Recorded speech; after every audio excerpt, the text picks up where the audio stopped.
Hey there and welcome back. If you are settling in now, maybe lowering the lamp, maybe letting the day finally slide off your shoulders, then you are just where you ought to be, because tonight is an evening that asks little of you. It is an evening for anyone who has ever wished to slip into a candlelit house full of clever and charming people and simply sit among them while they talk. I would like to take you there. You need only lie still and let your mind drift back 200 years, out along a dark road in Kensington, to an old red brick house standing in its own park with the lamps already lit in its windows. A fire is waiting. A table is being laid. And late in this evening, in a hushed room away from the rest, an aging and famous man will settle into the chair beside yours and tell you something he has told almost no one. Before any of that begins, I would love to know where you are listening from tonight and what the hour is where you are. Whether it is late and dark beyond your own window, or the middle of an ordinary afternoon, or one of those hours past midnight when the rest of your house has gone to sleep, you are welcome here. If you would like to leave a note in the comments telling me the place and the time, I do read them, and there is something companionable in knowing the corners these evenings travel to. And if this is the sort of company you would like to keep again, you are always welcome to subscribe, so the next one can come and find you when it is ready. There is no hurry about any of it. The house will still be here when you return. So let us go. It is a little after 5 o'clock on an evening in the winter of 1802, and the light has been gone from the sky for an hour already. You are in a carriage moving westward out of London, and the city has thinned around you without your quite noticing when. The crowded streets and the close-pressed houses have given way to market gardens and nursery grounds, to dark hedgerows and the occasional lamp at a gate, to fields you cannot see but can sense, lying flat and cold on either side of the road. This is Kensington, a village still, though London is reaching toward it year by year. You have made this drive before perhaps, and you know its stages. You set out from the close bright bustle of the West End, where the lamps are lit before the shops and the link boys run with their torches and the carriages crowd the streets.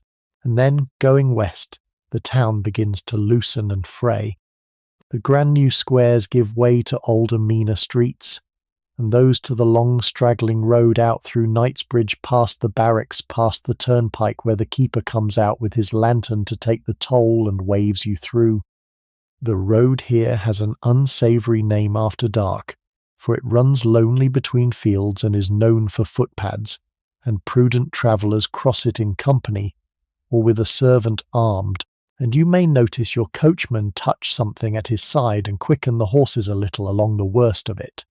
Then the open ground of the royal gardens lies away to the right, black and vast under the night, and the air grows colder and cleaner, and the lights of the village show ahead, the church, the inn, the little huddle of houses where the leading families keep their suburban retreats, for Kensington has become a fashionable place to live just out of the smoke, near enough to town and far enough from it.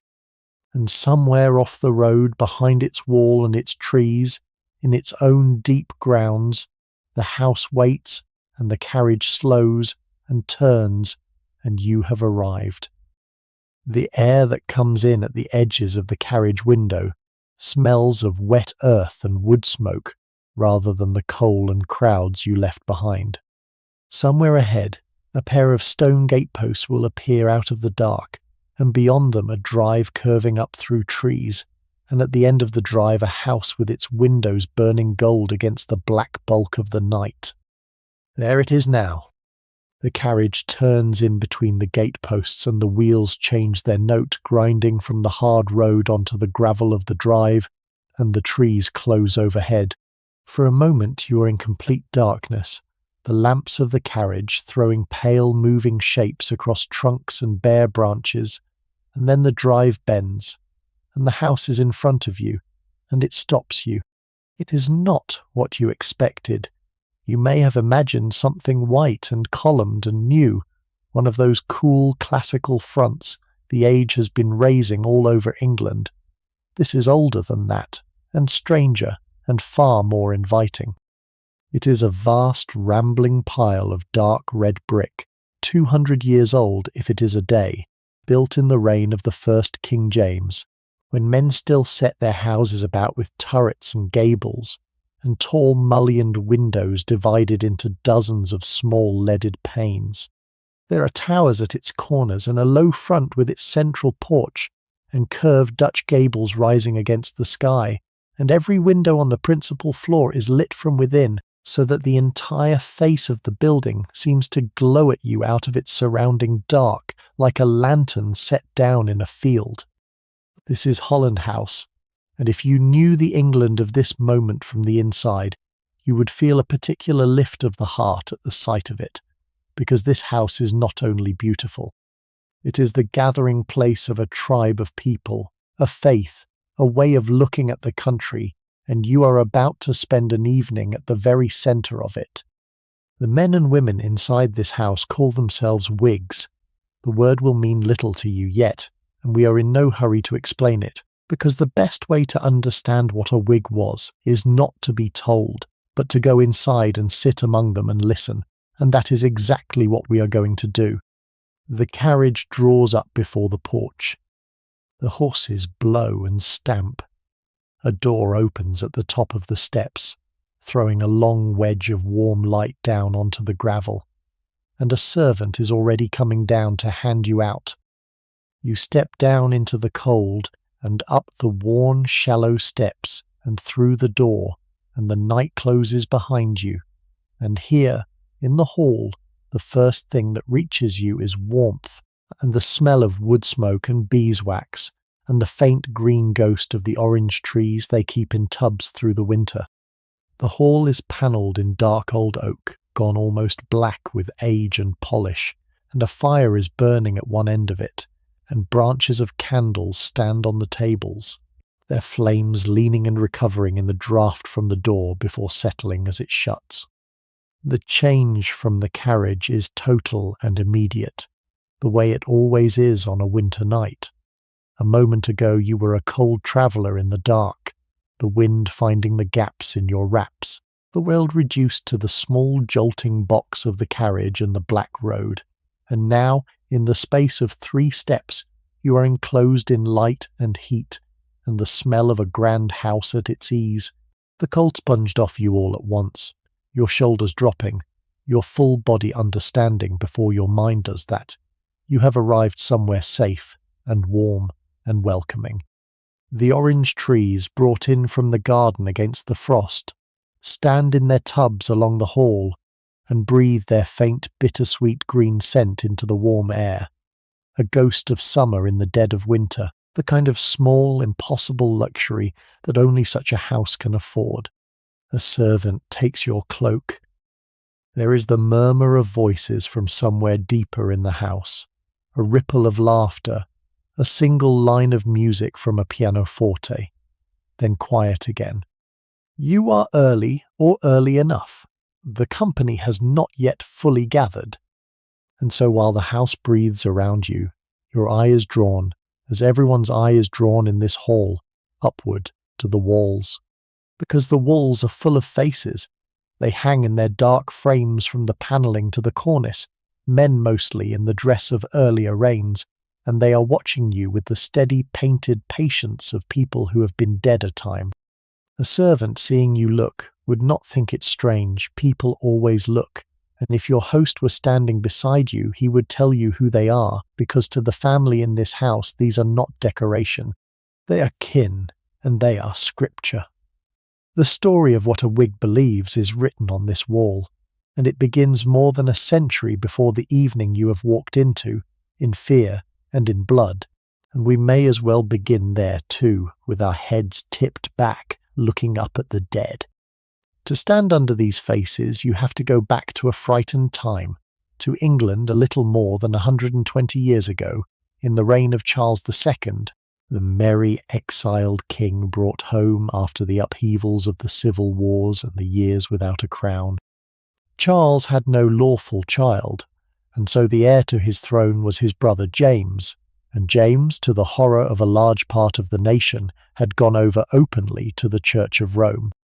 You must understand what that meant to Englishmen of that day, the depth of the dread it stirred, for they had in living memory the fires of an earlier Catholic queen who burned Protestants alive, and they had the example of France across the water, where a Catholic king ruled with no parliament at all and did with his subjects as he pleased, and they had woven these fears into a single great nightmare, that a Catholic king would mean the end of English liberty and English religion together, the rack and the stake and the absolute crown, the snuffing out of everything they held dear.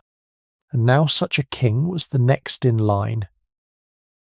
Into this dread, in the autumn of 1678, came a liar of genius, a disreputable clergyman named Titus Oates, who swore that he had uncovered a vast Catholic conspiracy, a popish plot, to murder the king, massacre Protestants, and put James on the throne by force. Almost none of it was true, but the country was primed to believe it, and it believed, and a kind of madness took hold, a season of terror and judicial murder, in which innocent Catholics were hunted down and tried on perjured evidence and hanged, while London armed itself against a rising that never came. And out of that fever, the men whose faces hang here built the first thing in English history that we would recognise as a political party. They organised, they met in a tavern, in a club they called by the colour of their ribbons, and they worked the press and the mob and the parliament with a coordination no one had seen before, all toward a single end, a law to bar the Catholic James from ever inheriting the crown, to exclude him as the word went. Their leader was a small, brilliant, sickly, unscrupulous nobleman, the Earl of Shaftesbury, the first vast party manager England produced, and for 3 years he and his followers fought the king and the court to a standstill over the question of the succession in what men afterward called the exclusion crisis. They lost. The king outmanoeuvred them, dissolved their parliaments, turned the tide of feeling, and at last struck back hard at the men who had tried to alter the line of his own brother's succession. Here, in heavy old-fashioned lace and a long dark coat, is a man with a calm grave face, who went to his death on a scaffold for the principle that made this house. His name was William, Lord Russell, and he was beheaded on a summer morning in 1683, before a crowd, in a field not far from where you stand tonight.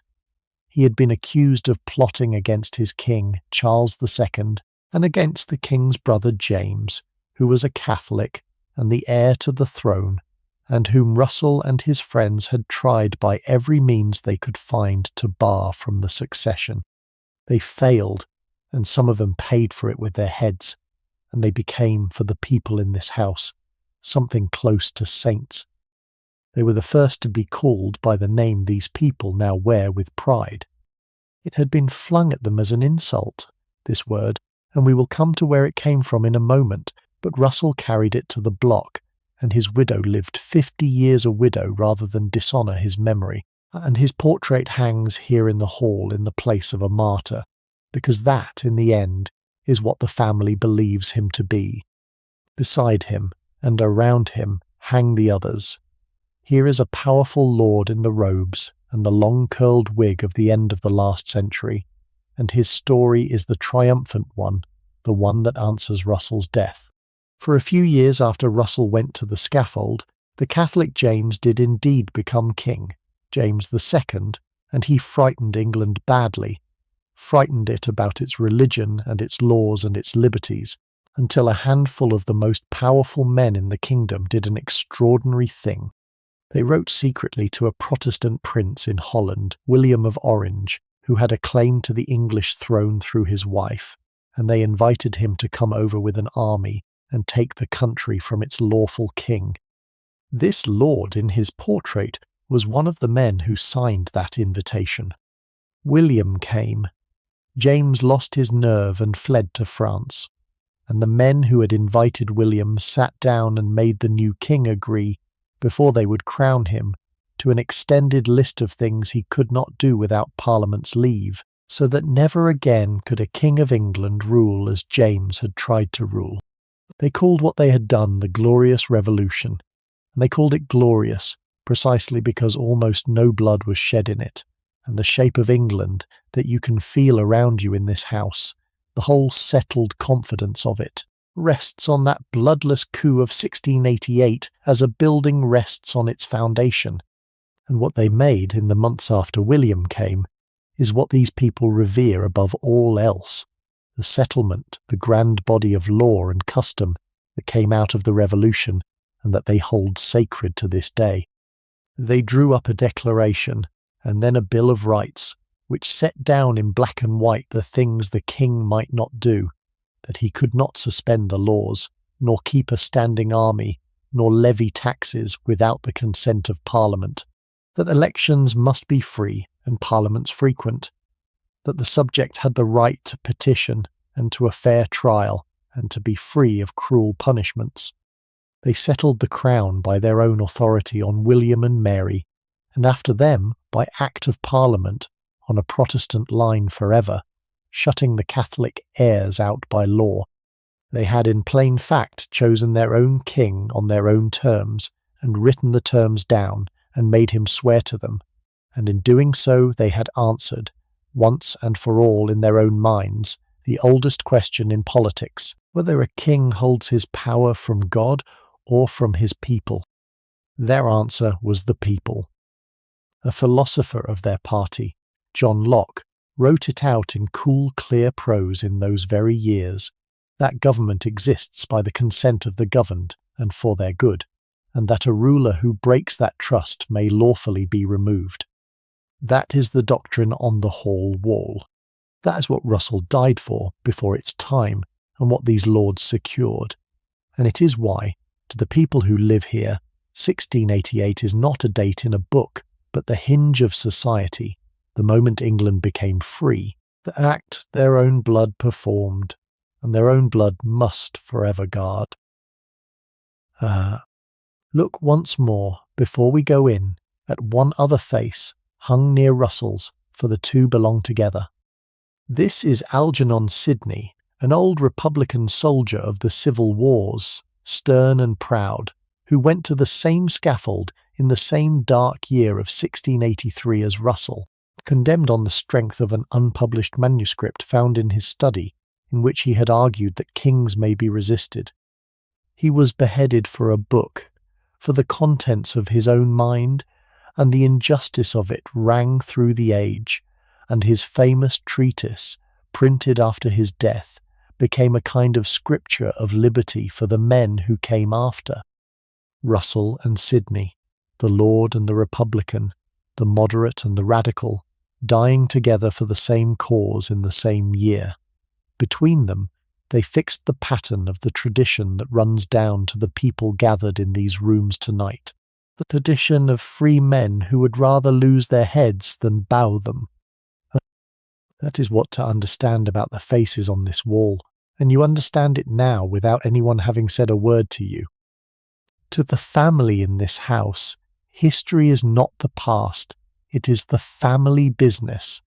Some of these men risked their necks, and one of them lost his, to establish a single idea, the idea that a king holds his crown on terms, that he rules by agreement and not by right, that the liberties of the subject come first, and the power of the crown comes second, and that when a king forgets this, it is not treason to remind him, but duty.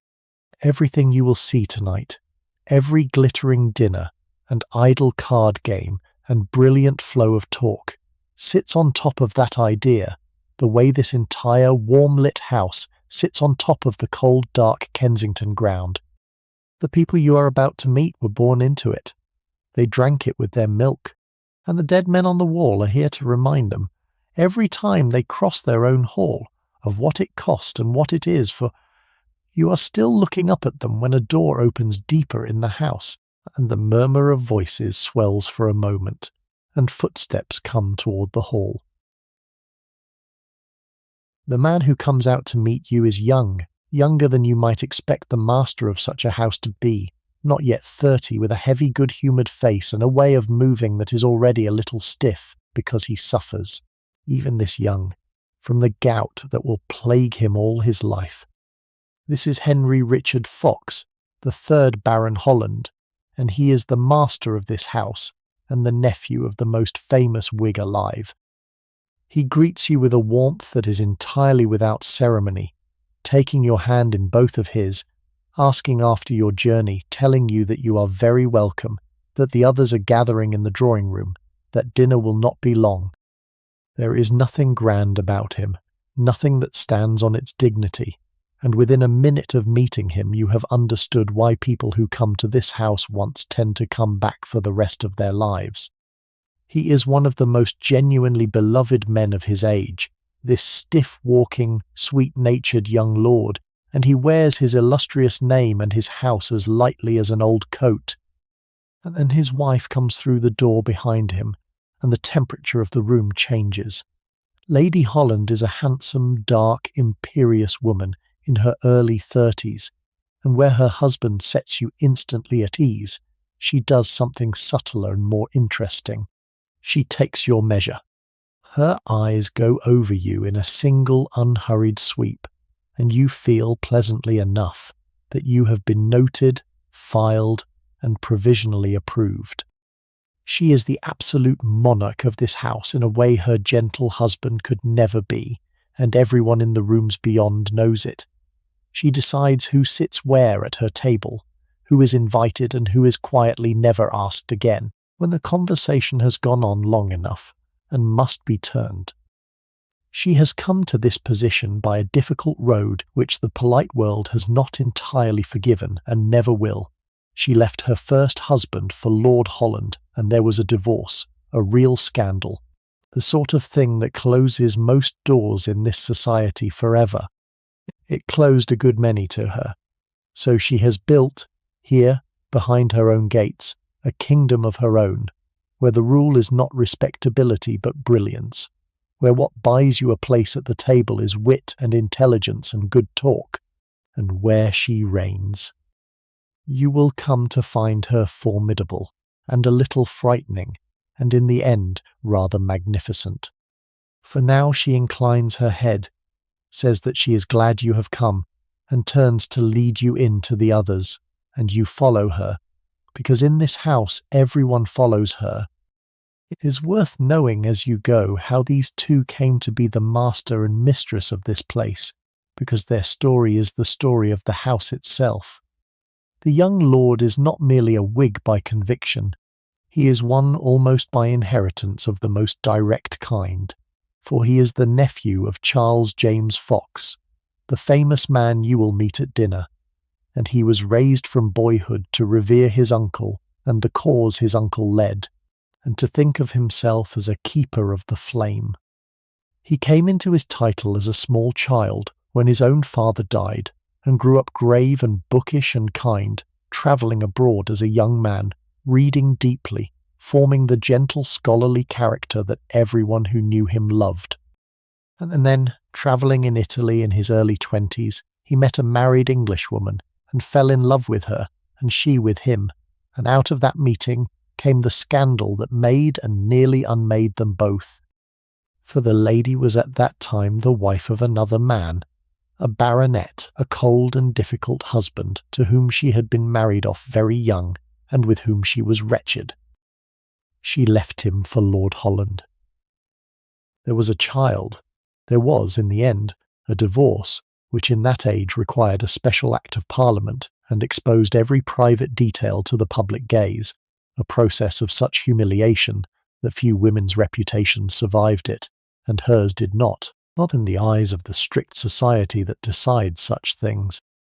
The respectable ladies of London would not receive her. Doors that had always stood open to a person of her rank closed quietly and stayed closed. She was, in the cruel phrase of the day, a woman with a past, and the polite world had decided what that past was worth. And so, rather than pine at the edge of a society that had cast her out, She did something far more interesting.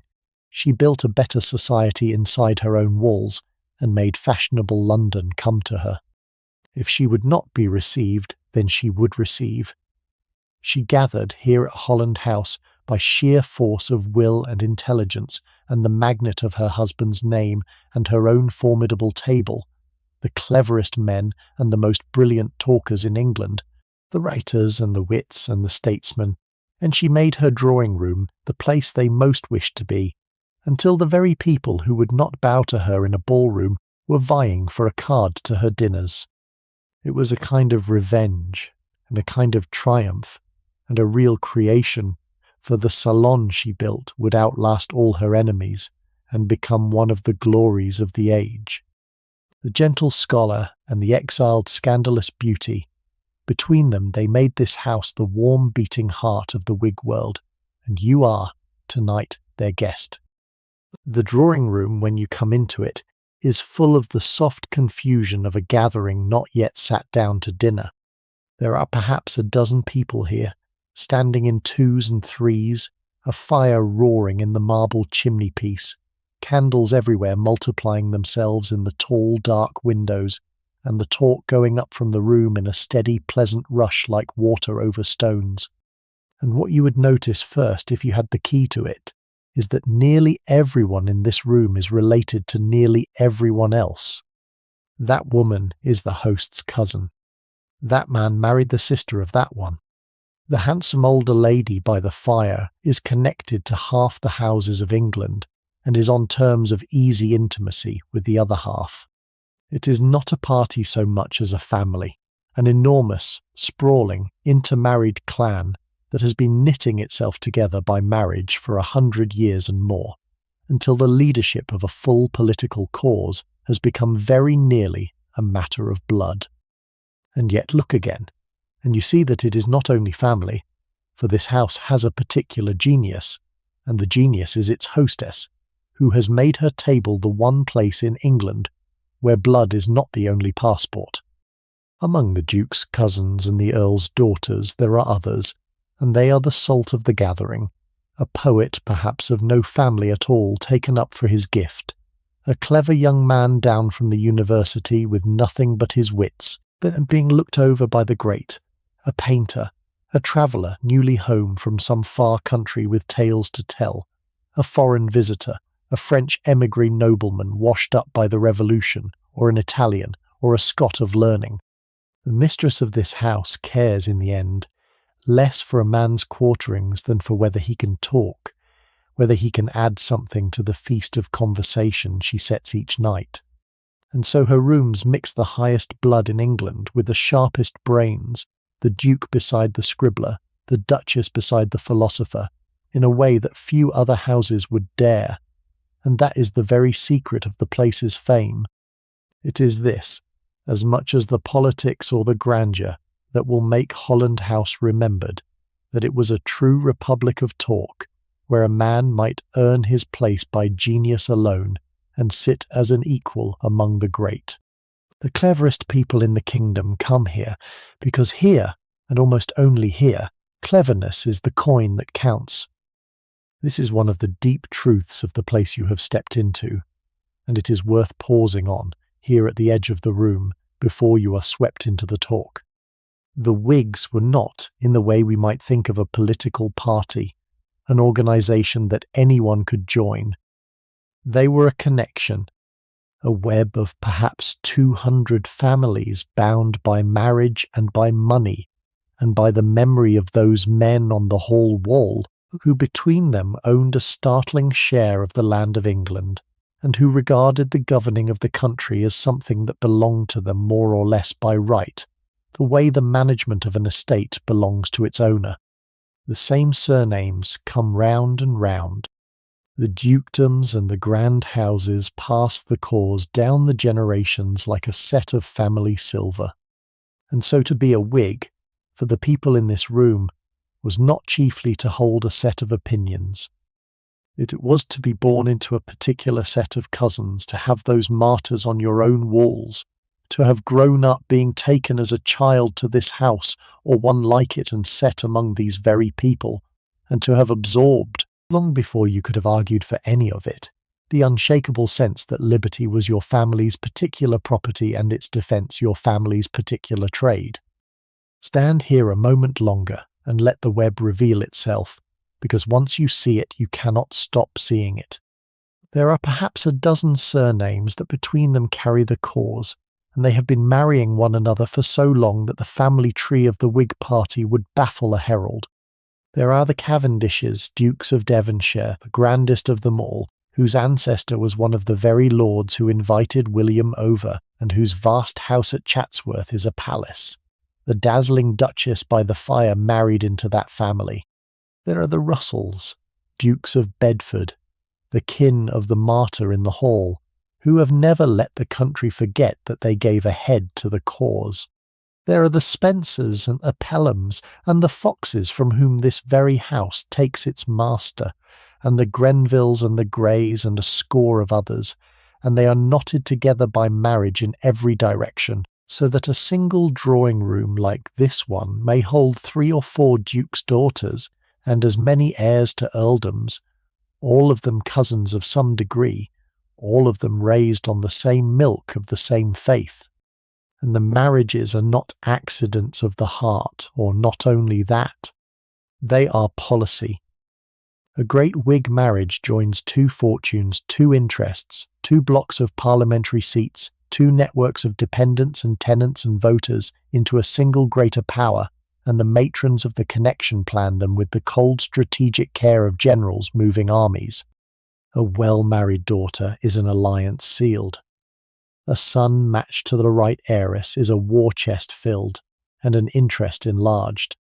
The whole apparatus of the party, its money and its seats and its influence, is held together and handed down not through any office or constitution, but through the marriage bed and the cradle, generation upon generation, which is why the same handful of names governs England decade after decade, and why an evening like this one feels less like a gathering of allies than like an enormous family at home.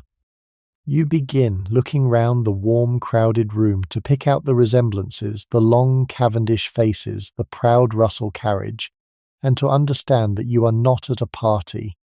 You are inside a dynasty. And as your eye moves over them, you notice too how they are dressed, because the dress of this company tells its own story of an age in the middle of changing. The older people, the ones who came of age a generation ago, still carry something of the old magnificence, the heavy rich silks, the brocades, the elaborate constructions of an age that loved display. You can see, here and there, the last of the powdered hair, the formal stiffness of an earlier court. But the young have gone another way entirely, and the change is startling once you mark it.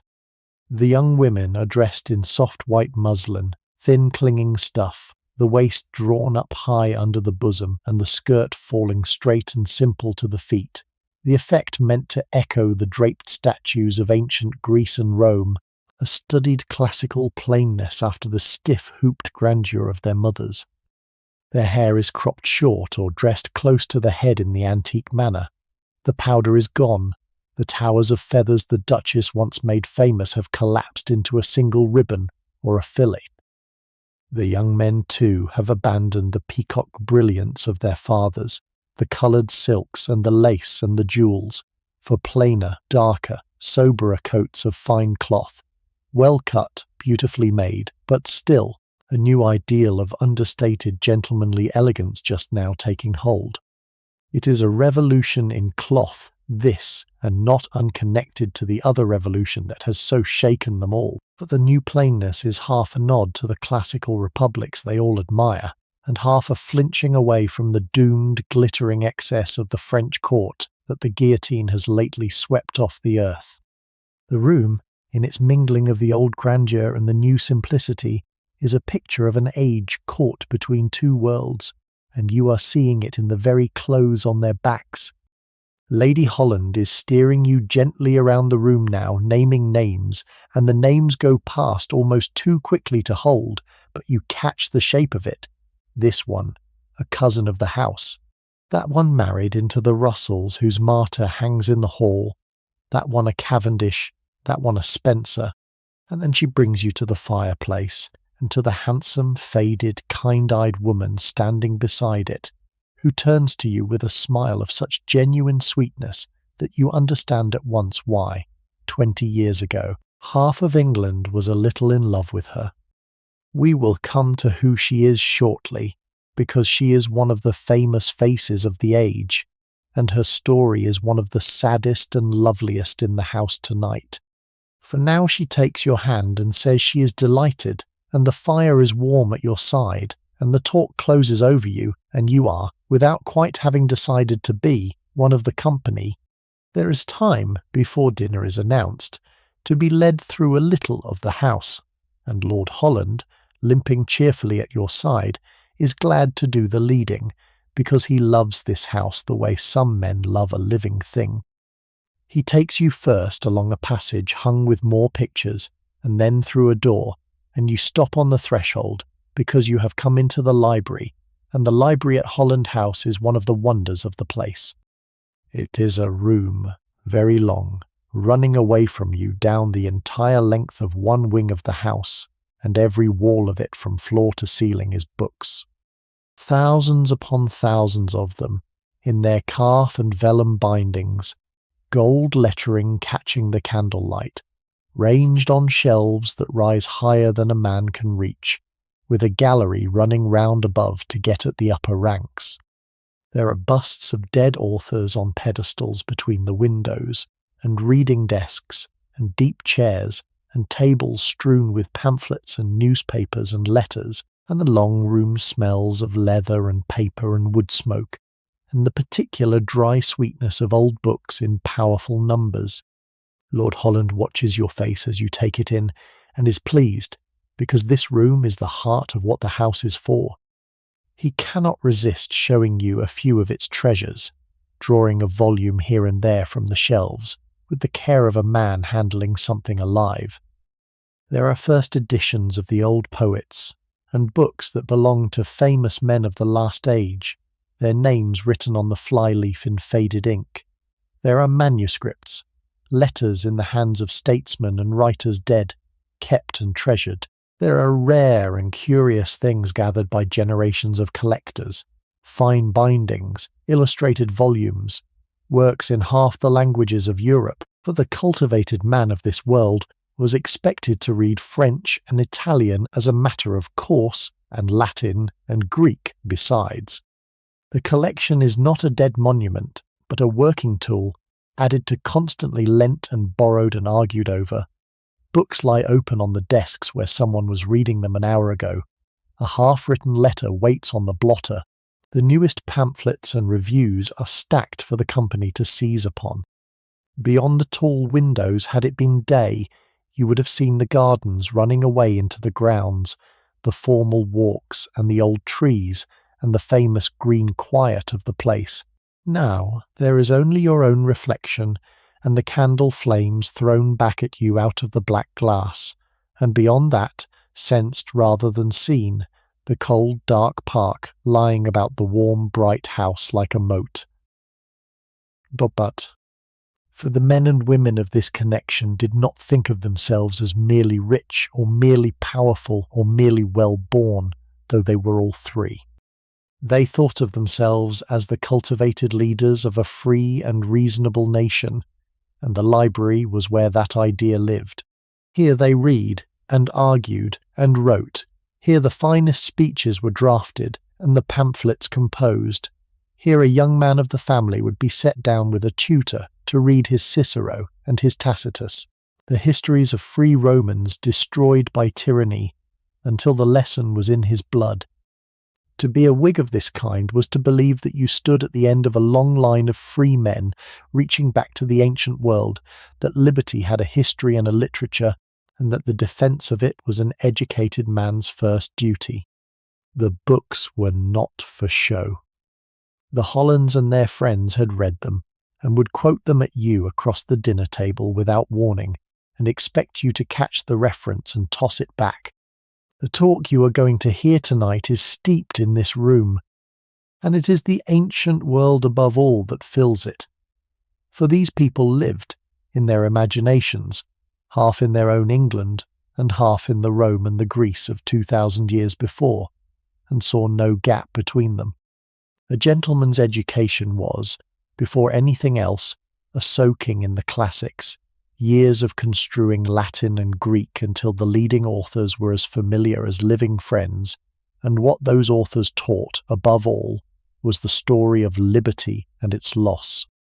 They read of the Roman Republic, of free citizens governing themselves through their Senate and their assemblies, jealous of their rights, suspicious of any man who reached for too much power, and they read of how that republic fell, how the ambition of leading men and the corruption of the people brought it down at last under the rule of emperors, free Rome dying into despotism. They read Cicero defending the old liberty with his eloquence and dying for it. They read Tacitus, the great mournful historian of the early emperors, anatomizing the slow poison of tyranny, the flattery, the fear, the death of public spirit. And in all of it they saw themselves, and their own England, and the eternal struggle they believed themselves to be part of. The Roman who would not bow to a tyrant was their model. The fall of the Republic was their warning. The names of the ancient champions of liberty were on their lips and carved on their monuments and given to their children. When they spoke of standing against the overreaching of a king, they heard behind their own words the voices of the Roman Senate. When they feared the corruption of Parliament, they remembered how Rome had fallen. The brilliant talk of this house rests on that double vision. The present always lit by the ancient, England always shadowed by Rome, and you cannot fully hear what these people are saying unless you can hear the old republic murmuring under every word. And the room and the house around it has its own long memory, which Lord Holland is happy to share as you walk. The place was built, he tells you, in the reign of the first King James, very nearly 200 years ago, by a courtier of that day, a rambling Jacobean mansion of brick and stone when Kensington was deep country and London a far-off smudge of smoke to the east. It has seen things. During the civil wars, when King and Parliament tore the country apart, the house was for a time the headquarters of the parliamentary army, and the generals who would unmake and behead a king walked these very floors and held their councils in these rooms, so that the house was bound up with the cause of liberty long before the family that holds it now ever came to it.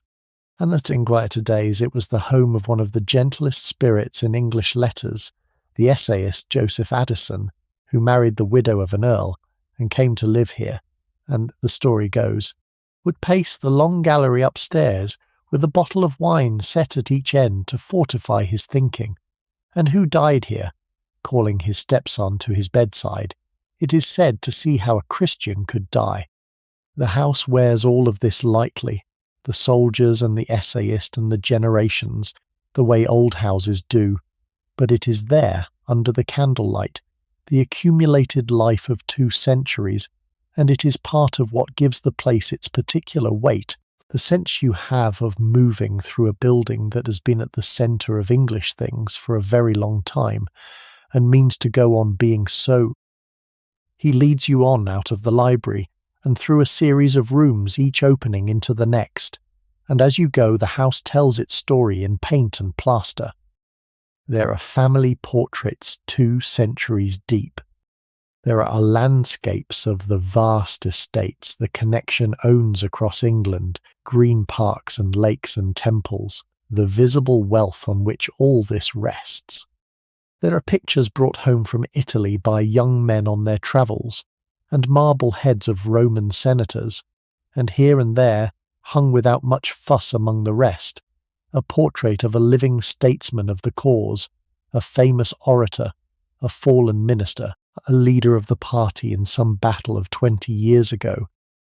The effect, as you move through it, is of walking through the memory of a family that has stood at the heart of the nation's life for so long that it can no longer quite tell the difference between its own history and the history of England. And perhaps you begin to think the difference is not so easy to draw, because for 100 years these people and their cousins genuinely had governed the country, had made and unmade its ministries and fought its wars and passed its laws, and the confidence of that lengthy possession is in the very walls. The pictures themselves are worth lingering over, for a house like this is a gallery as much as a home, and the walls hold the work of the painters of the age. There are family portraits by the famous hands, the men who have painted English faces for 2 generations, the grandees in their robes, the beauties in their silks, the children with their dogs, all rendered with that particular English genius for catching a likeness that is also a character. There are the full set pieces, a duchess posed as a goddess, a statesman caught mid-gesture as though about to speak, and the smaller, more intimate things, a sketch, a miniature, a study of a beloved face. And mingled with the family's own people are the spoils of the grand tour, the pictures and marbles that generations of young men brought home from Italy as the necessary furniture of a cultivated life, old masters bought in Rome and Venice, antique busts and fragments, views of the classical sights every gentleman was expected to have seen. To walk these rooms is to walk through the visual memory of a class, its faces and its travels and its tastes, assembled over a century, with money that never had to be thought about, and an eye that was trained from childhood. The effect is overwhelming and entirely unself-conscious. Nothing is arranged for show, everything is simply there, the accumulated beauty of a family that has had the means to gather beautiful things for longer than anyone can remember, and the habit of living among them as easily as among old friends. You might wonder, walking these worldly rooms, where religion stands in such a life, and the answer is a particular one, characteristic of these people and their class. They are, in name and in form, members of the Church of England, the established church their ancestors fought to keep Protestant, and they observe its outward duties easily enough. There is a parish church their tenants attend, and where the family has its pew and its monuments, and vast houses often have a chapel within their walls, where prayers may be said. But the faith of the Whig aristocracy is, for the most part, a calm, reasonable, undemonstrative thing, worn lightly, far from the fervour of the chapel-going dissenters, or the new earnest evangelicals who are beginning to stir the nation's conscience. These are people of the Enlightenment, formed on reason, and the classics, suspicious of enthusiasm in religion, as in everything, inclined to value a church for the order and the toleration it can keep, rather than for any heat of personal conviction. Their faith is real enough in its hushed way, and bound up with their politics, for it was over religion, over the dread of a Catholic tyrant, that the whole great struggle of 1688 was fought. But it is a faith that leaves room for a good deal of worldliness, that does not greatly trouble the gaming table or the dinners or the easy morals of the fashionable, and that holds, as its deepest principle, the conviction that a man's beliefs are his own affair and no business of the state's. It is that conviction, the conviction of toleration, more than any creed, that is the truest religion of this house. And though the night hides them, you are aware, moving through these rooms, of the grounds that lie all around the house, the green moat of seclusion that sets it apart from the wider world. By day, you are told, the house stands in its own park of many acres, with old avenues of trees planted by long-dead owners, with formal walks and lawns and a famous flower garden, with the cedars and elms under which the company strolls in summer, and where on fine mornings the family breakfasts out of doors. There is the orangery from which tonight's orange trees were carried in against the frost, and there are walled gardens where the gardeners coax the early fruit, and calm corners where a guest may walk alone with a book or a friend. It is a piece of deep country a few miles from the heart of London, and that is its particular magic, what has always drawn people to it, that one may dine here among the wittiest company in England, and step out, between the courses of talk, into the silence of trees and lawns under the open sky, the smoke of the city a distant smudge, the night air clean and cold off the grass. Tonight the gardens are black and frozen and empty, shut out beyond the shutters, but they are there, breathing in the dark, the green frame around all this golden light, and they are part of why the house feels as it does, like a world entire, walled off and sufficient unto itself. You come at last into a room hung with crimson, where the fire is high and the candles are many, and here the rest of the company has gathered, and the talk is louder and easier than it was. And you understand that the evening has reached its first full tide, and almost at once a servant appears at the far door, catches Lady Holland's eye, and makes the smallest of bows. She rises. The signal goes round the room without a word being spoken. Dinner is served. There is a particular ceremony to going into dinner in a house like this, an order that everyone in the room understands without being told. The company pairs off, a gentleman giving his arm to a lady, the most important persons going first, and the rest falling in behind by a delicate unspoken reckoning of rank and precedence that nobody has to explain, because everybody has known it since childhood. You are given a place in the procession, an arm to take or to offer, and the company moves off out of the crimson room and along a passage and through tall doors into the dining room, 2 by 2, like a small civilized army on the march. The silk of the women's gowns whispering on the floor and the candlelight running along the walls beside you. And then the dining room opens out, and it is a sight to stop you again. The long table runs down the middle of it, laid for perhaps 18 or 20, and it is a field of white damask and silver and glass and light. Branches of candles stand the entire length of it, and their flames are doubled in the polished silver and trebled in the wine glasses, so that the table seems to be strewn with points of fire. There are vast epignas of fruit, pineapples grown in the hothouses of some far estate, and brought up at scandalous expense, grapes, oranges.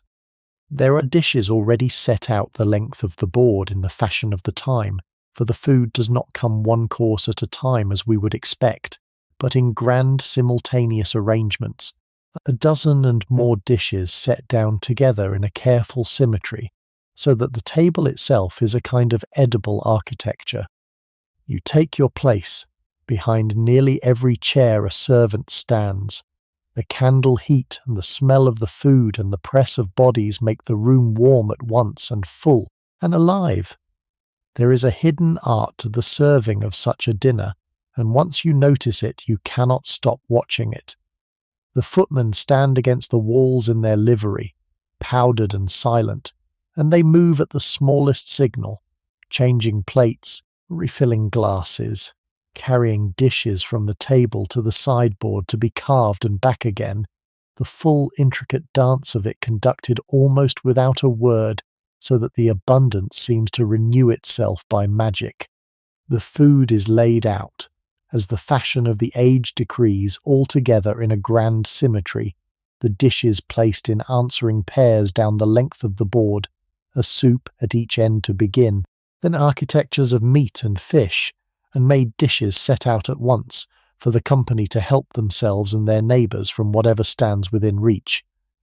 And then the whole array is swept away, and a second course, as large as the first, takes its place, and only after that the sweets.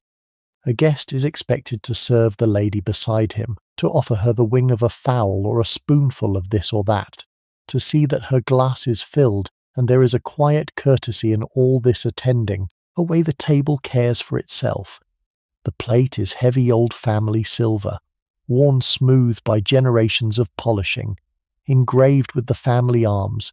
The glass is fine and thin, the linen is white as snow and changed between the courses. And over it all the candles burn, dozens of them, wax not tallow, for tallow smokes and stinks, and a stately house burns only the finest wax, filling the room with a clean, steady golden light, and a faint sweet smell of honey under the richer smells of the dinner. To sit at such a table is to be enclosed for 3 hours, In a small warm world made entirely of light and abundance and care, with the cold winter night shut out beyond the shutters and forgotten. And it is worth dwelling for a moment on that light, because it shaped how the age saw itself and one another in ways we can scarcely recover. We are so used to flooding our evenings with brightness at the turn of a switch that we forget how precious and how soft a thing candlelight was, how it gathered the company into warm pools and left the corners in a gentle gloom, how it flattered every face and softened every year, how it moved, always faintly moving, so that the whole table seemed alive with a low golden trembling. Faces leaned in and out of it. Jewels caught it and threw it back. A woman's shoulder, a glass of wine, the curve of a silver dish, all of it glowed and shifted in a way no steady modern lamp can imitate. People of this age courted and quarrelled and made their bargains and fell in love in this restless amber half-light, and it gave their evenings a depth and an intimacy, a sense of a small bright fellowship drawn close against the surrounding night that has gone almost entirely out of human life.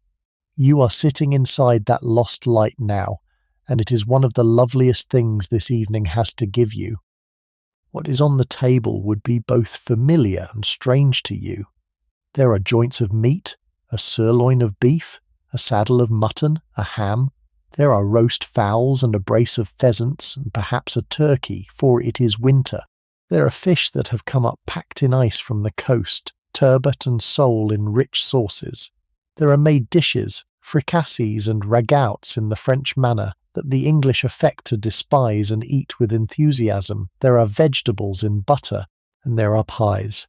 And to drink there is wine, a good deal of wine, claret above all, the wine of Bordeaux, which these people drink as we might drink water, and in quantities that would lay most of us under the table before the second course.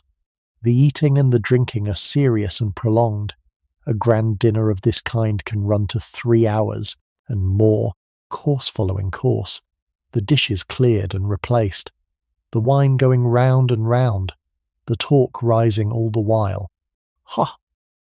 And the sheer abundance of it would astonish you, the careless plenty, the way the table groans with far more than any company could eat, because abundance is the point, a display of effortless wealth made edible. There are things on this table that have come from the ends of the earth, and the ends of the year, both pineapples and grapes raised under glass in heated houses on some distant estate in the dead of winter, at a cost that would feed a poor family for a season, set out as casually as apples, early forced vegetables coaxed from the hotbeds, spices from the east, sugar from the plantations of the west, worked into glittering fantasies.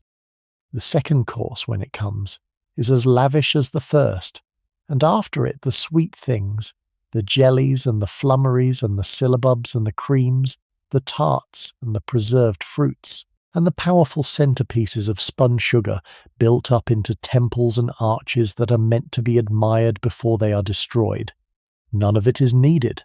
All of it is the language these people speak, the language of plenty, by which a house tells its guests, without a word, what it is and what it can command. And the strange part, sitting in the midst of it, is how quickly the eye stops marvelling and simply accepts it, the way the people born to it accept it, as the ordinary furniture of life, the way everyone is, the way the world has always been and will always be. And it is the talk, not the food, that is the real banquet here. You realize this within the first 10 minutes. The eating is almost incidental, something the hands do while the minds are engaged elsewhere. The entire length of the table is alive with conversation, and it is conversation of a quickness and brilliance you may never have heard the like of, leaping from books to politics to scandal to history and back again, studded with quotation, sharpened with wit, everyone listening even while they talk, ready to seize on a phrase and turn it, to cap a story, to draw a laugh. This is what these people are for. This is the art they have been bred to and have practiced all their lives, the art of talk, and a great dinner at Holland House is its highest performance. Lady Holland presides over it from her end of the table like a conductor, drawing this guest out, checking that one, turning the flow of it this way and that with a word. And a gentle husband from the other end laughs and quotes and tells his stories and keeps the warmth of it alive. Listen and try to follow it, though it moves too fast to hold for long. Someone has said something about a new book of poems, and at once two voices are disputing its merits, and a line is quoted and capped with another from a different poet, and a third person objects that the second was misquoted and gives it correctly, and there is laughter and a mock bow of surrender. The talk leaps sideways to a piece of news from the continent, for the piece has opened the road to Paris again, and half of fashionable England has been pouring across the Channel to gawk at the French and at the extraordinary little Corsican general who now rules them, and there are travellers' tales of what Paris is like under its new master, the energy of the place, the strangeness, the unease. From Paris it is a short step to the old quarrels, to the Revolution and the war, and a shadow of the old argument passes over the table and is turned aside with a joke before it can settle.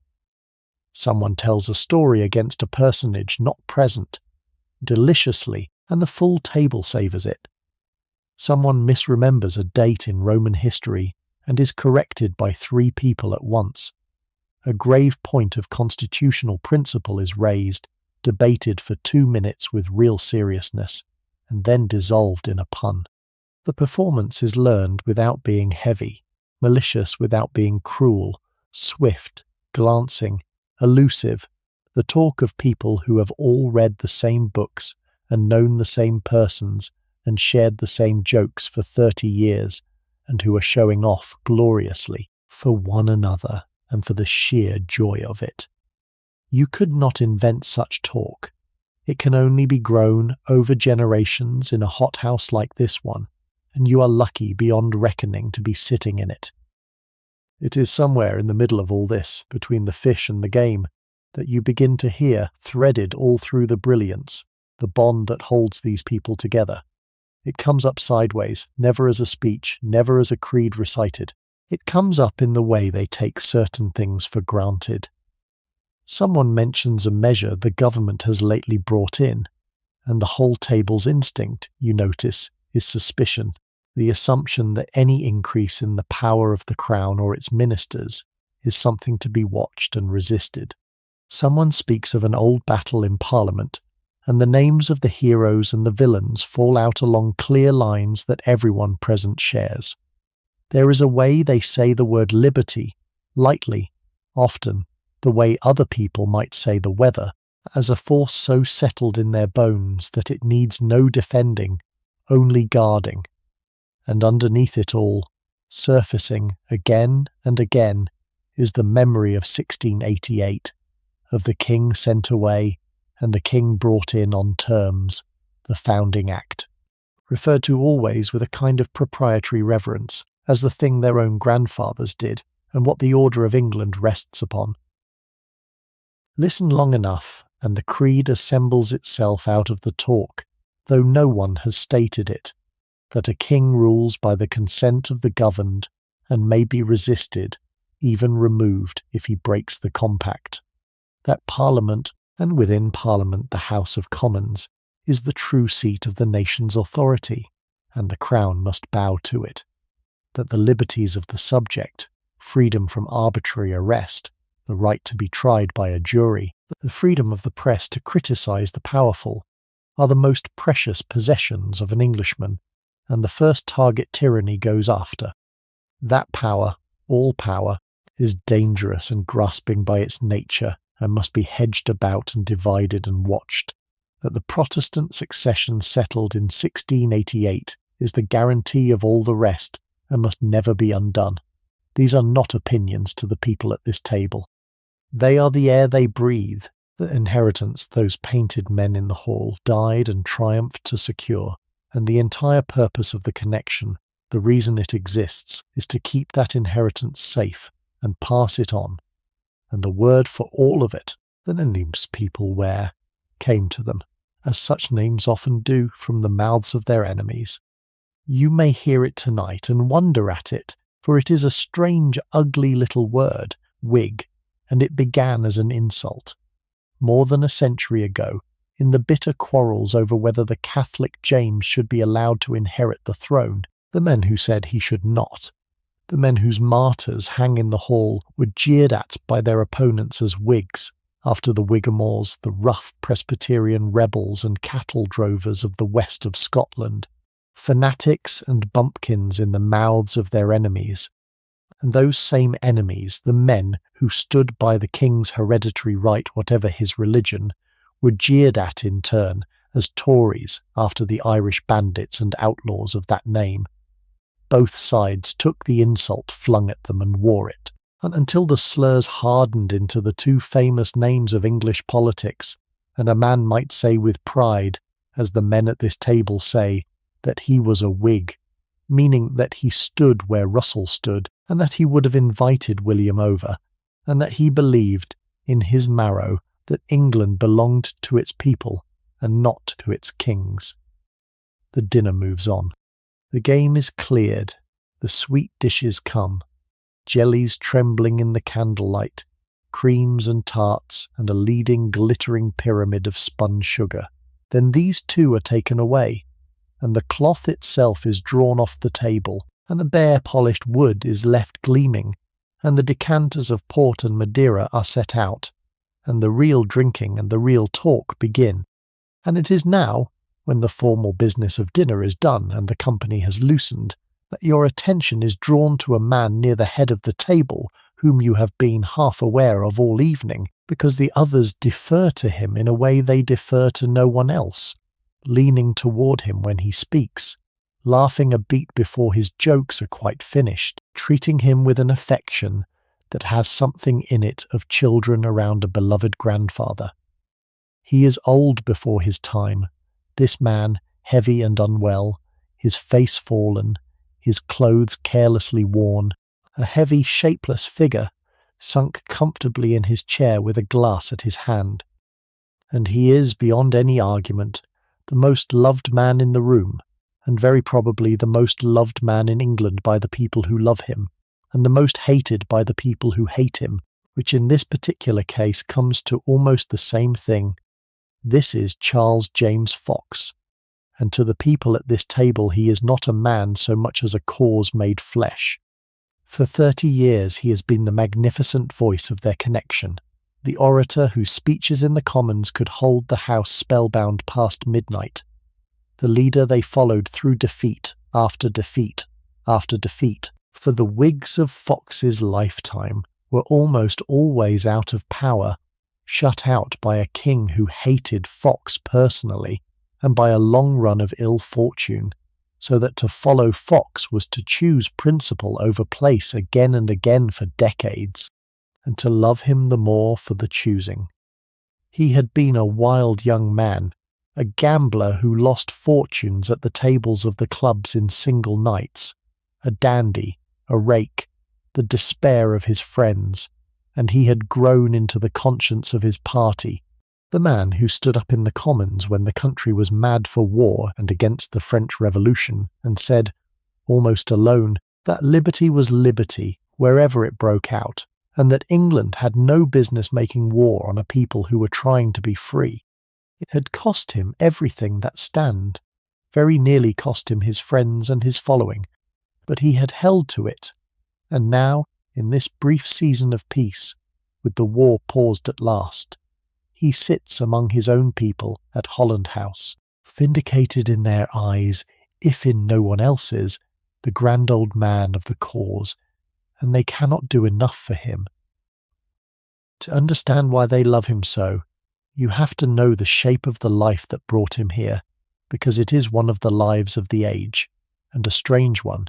He was born to it, the son of a rich and powerful politician who spoiled him beyond all reason, indulged his every whim, took him as a boy to the gaming tables of the continent, and gave him money to play with, so that he grew up with no notion of restraint in anything, and a genius that no discipline had ever been laid upon. He was a prodigy, fluent in the classical tongues and in French and Italian, able to speak in the Commons with dazzling command before he was old enough to have any business there, and he was, in his youth, a spectacular wreck of a young man, a gambler who sat up for nights together losing tens of thousands of pounds, a dandy who once affected red-heeled shoes and blue hair powder, a rake who seemed bent on burning through his health and his fortune as fast as the two could be spent. His debts grew so vast that the money-lenders of London kept a clerk in his very anteroom. His friends paid them off again and again, and still he played. It seemed for a while that he would simply throw his great gifts away, and then, slowly, the man emerged from the boy, and the gifts found their object, and it was liberty. He set himself against the American war, against the king's attempt to coerce the colonies, and found his true voice as the champion of the rights of subjects against the overreaching of the crown. He came briefly into government, and was thrown out of it by the king, who detested him in a manner the Whigs never forgave, and then he settled into the extended opposition that would fill the rest of his life, the famous voice on the wrong side of every division, losing and losing and losing, and growing only more beloved for it.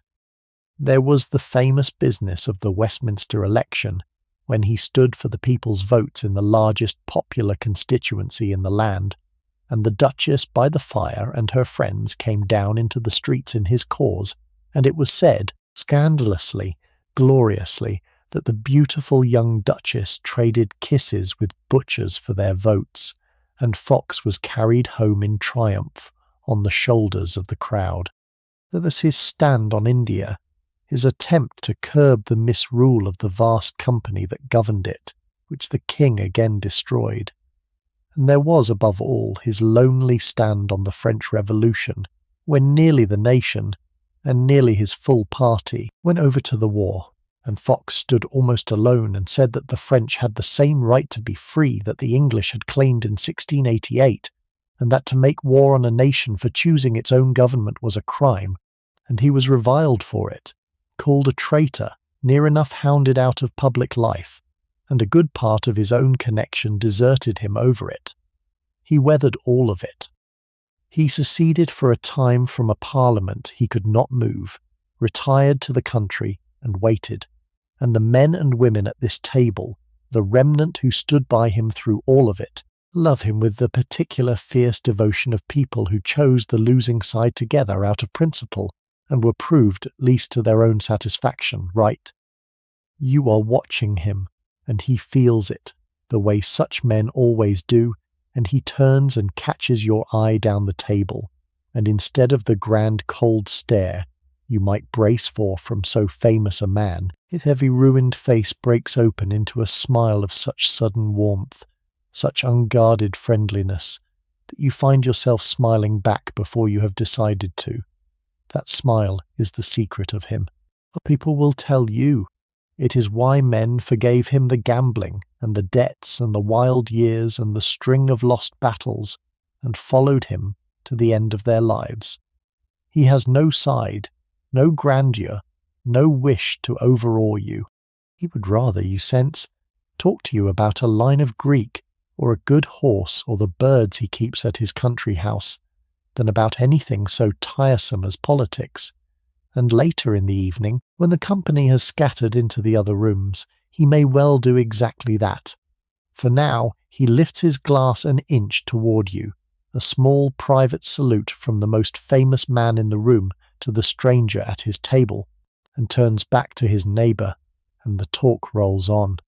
The decanters go round, always to the left, and the talk at this loosened, cloth-drawn stage of the evening turns, as it always turns in this house sooner or later, to the king.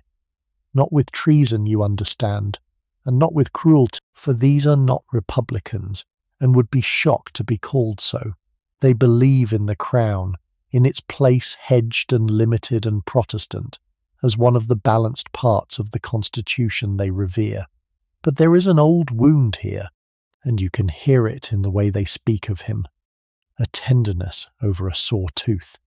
For the plain fact that shapes the political life of everyone at this table is that their cause has been shut out of power for most of their lives, and the man who shut them out sits in his palace at the other end of London, and his name is George III.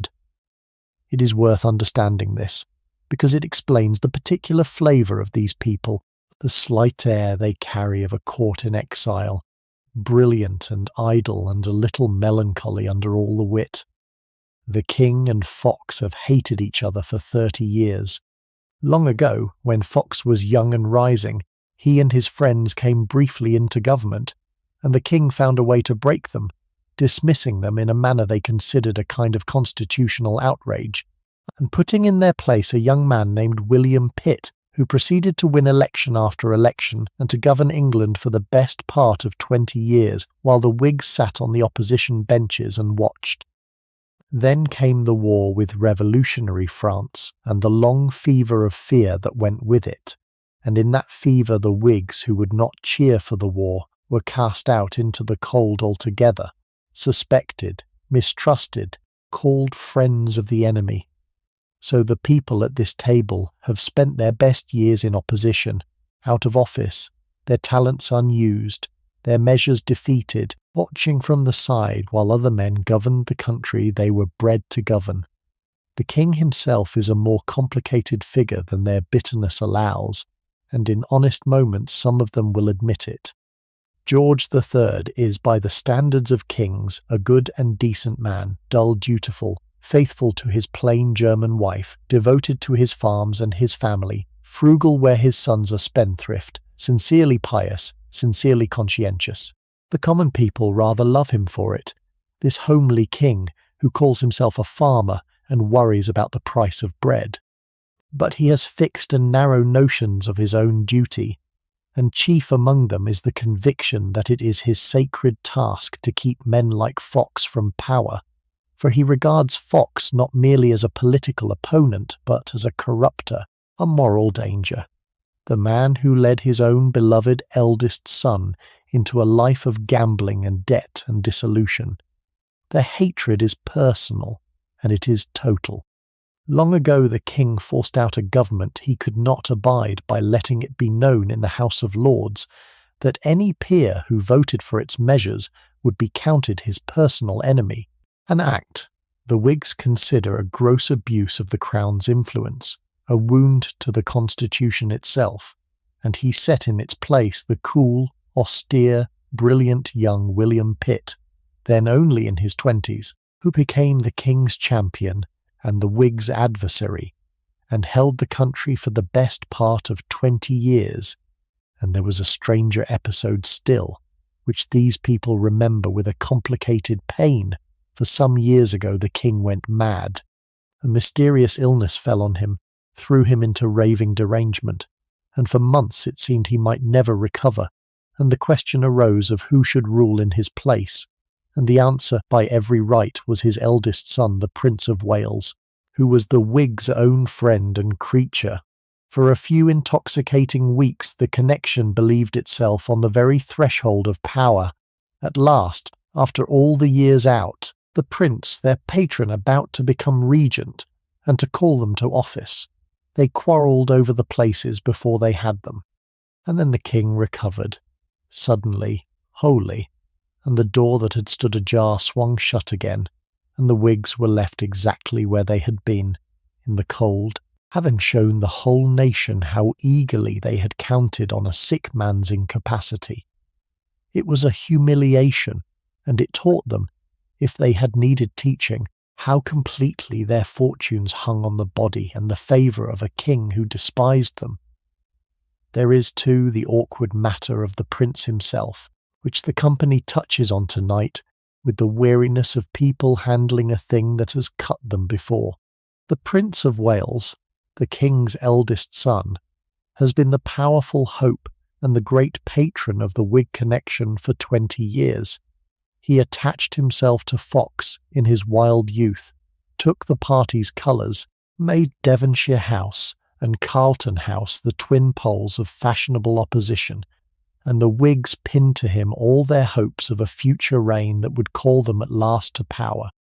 And he has been, as a patron, a perfect disaster. He is extravagant beyond all reckoning, sunk in debts that dwarf even foxes, faithless in his friendships, governed by his pleasures, capable of dropping a political friend the moment he becomes inconvenient. He made a secret and illegal marriage and then denied it. He was given a fortune to clear his debts and ran up new ones. He has wounded the party that served him again and again by his selfishness and his unreliability.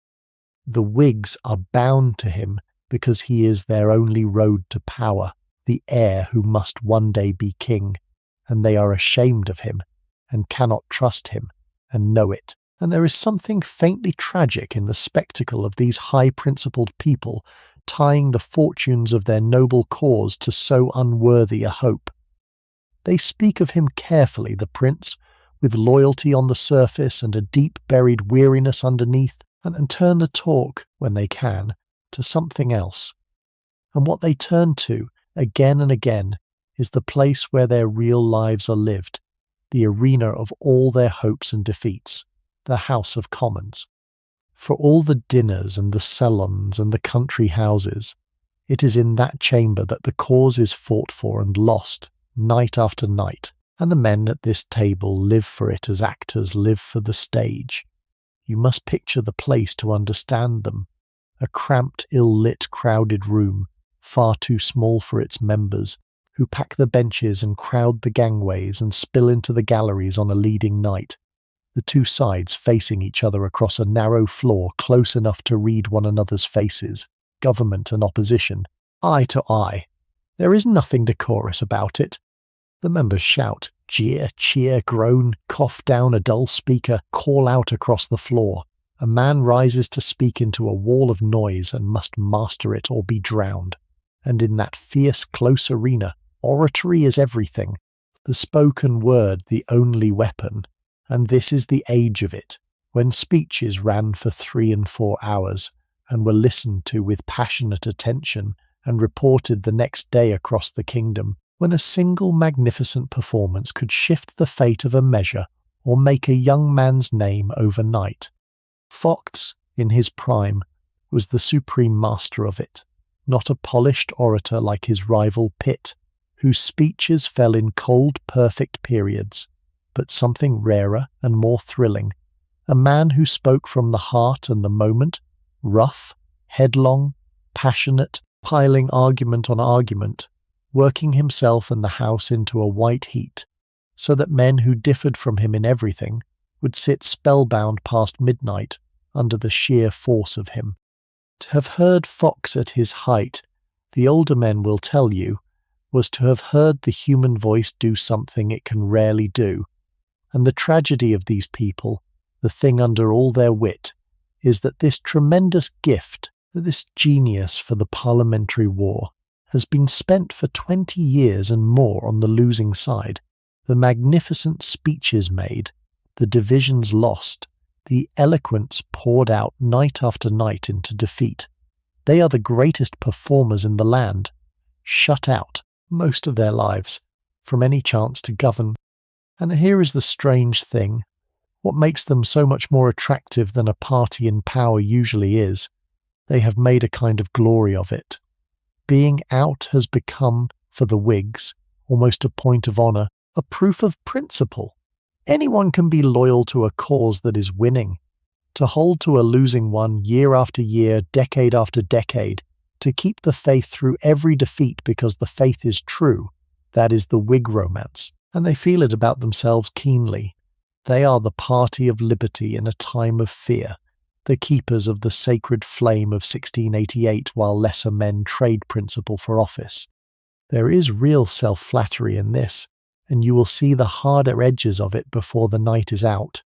But there is also something genuinely fine, and you can feel it around the table, the warmth of people who have chosen, together, the harder and the better road, and who have each other, and this house, and the long memory of their cause, to keep them warm in the cold of their exile.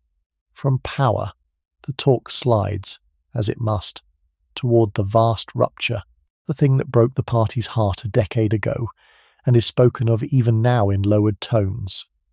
For the French Revolution, when it came, did not only divide England from France, it divided the Whigs from each other, and it did it through the breaking of the most famous friendship of the age. There had been among the leaders of the cause a man named Edmund Burke, an Irishman, a philosopher in politics, but perhaps the greatest mind the connection ever owned, and he and Fox had been the closest of friends and the twin pillars of the party for 20 years. And when the revolution broke out in France, Fox saw in it the dawn of liberty, the French at last doing for themselves what the English had done in 1688, and Burke saw in it the opening of hell, the tearing down of all the slow-grown institutions that make a society livable, the road to terror and to tyranny far worse than any king. Burke wrote a book saying so, a grand thunderous prophetic book, and it broke with everything the party stood for, or seemed to, and Fox attacked it. And the two old friends came at last to a day in the House of Commons when Burke rose and, in front of the entire assembly, declared the friendship over, said that he and Fox were friends no longer, that there was an end of it. Fox sat with tears running down his face and could not speak, and the party split, and most of the great names followed Burke into support of the war, and only Fox and a remnant held to the old faith, the little band whose heirs are gathered in this house tonight. And then came the hard years, the years that tested the remnant to its limit, and they are still near enough that the men speak of them low. For once the war began, and France became the enemy, and then a terror, a fear settled over England that any talk of liberty and reform was secret treason, that the friends of the French within the gates were as dangerous as the armies without. The government armed itself with extraordinary powers. The ancient right of a man not to be imprisoned without trial, the very cornerstone of the liberties the Whigs revered, was suspended. Men were held without charge. Societies that met to talk of reform were broken up. Their leaders were dragged to trial for their lives on charges of treason, and though juries of plain Englishmen, to their lasting honour, refused to convict, the message was plain enough. To stand in those years where Fox stood, to say that the war was a mistake, and that the cause of reform was just, and that the liberties of Englishmen must not be sacrificed to the fear of France, was to be branded a friend of the nation's enemies, to be hooted in the streets, to see one's windows broken, to risk everything. Most of the party would not pay that price. They went over to the government or fell silent. Only the small band held on, meeting in this house and a few others, keeping the faith through the worst of it, when it brought them nothing but abuse and danger and the long ache of being right and alone. That is the recent past these people carry. That is why the peace, this fragile present peace, feels to them less like a treaty than a reprieve. And it is worth lifting your eyes for a moment from this one warm room to the wider country lying dark all around it, because the England of this winter is a strange and straining place, and the snug brilliance of Holland House is an island in it. The war with France has paused, not ended. Everyone senses the peace will not hold, that the extraordinary soldier who now rules France is not done, that the guns will speak again before long, and a low dread underlies the relief. The country has been changing too in ways that frighten the old order, for in the manufacturing towns of the north and the Midlands the new mills and furnaces are roaring up, drawing the poor off the land into smoking cities that did not exist a generation ago, raising a new kind of wealth and a new kind of misery side by side. Bread is dear. There have been hungry years. There is unrest in the country and fear of it in the stately houses. The old settled agricultural England that these families understand and rule is beginning, though they hardly see it yet, to give way to something new and harder and more crowded. Beyond the shuttered windows on this very night, men are working through the dark in places these elegant people will never see, and other men are sleeping cold and hungry, and the vast machine of the nation grinds on. None of it can come in here tonight, behind the gates and the park and the warm-lit windows. But it is there, the real country, vast and troubled and changing, and the little brilliant world of the Whig houses floats upon it like a lantern on a dark sea. It is connected to that wider country, though, by one thread above all, and the men at the table know it and use it constantly, and that thread is the press. This is, by the standards of any age before it, an astonishingly talkative and printed nation, awash in newspapers and pamphlets and reviews and caricatures, and the political battle is fought out in print as fiercely as in Parliament. There are daily papers in their dozens, some in the pay of the government, some in the pay of the opposition, trading in news and rumour and abuse. There are the heavy quarterly reviews where the heavy artillery of opinion is wheeled out. There are the print shops whose windows are crowded with savage caricatures of every public figure, the king, the prince, Fox, Pitt, the duchess, all of them drawn and mocked and distorted for the laughing crowds who gather to look. A man in public life lives under this fire constantly, praised and pilloried, his every act reported and twisted, his private follies dragged out for the entertainment of the town. The Whigs have their writers and their papers, as the government has its own, and a good deal of the quieter business of an evening like this is the shaping of what will be said, the planting of a paragraph, the encouraging of a pamphlet, the long, patient management of the public mind. The talk in these rooms does not stay in these rooms. It goes out through 100 channels of print, into the coffee houses and the reading rooms and the breakfast tables of the kingdom, and the people gathered here, for all their air of lofty ease, are keenly, professionally aware of it. And over all of it, this winter, hangs the strange new fact of the peace, and the stranger fact of the man who has made it possible on the other side of the water. For 10 years England and France had been locked in a war that began with a revolution and a guillotine and an executed king, a war of ideas as much as of armies, and now, suddenly, there is silent, and the road to the continent is open again, and across it the English pour to see for themselves what France has become.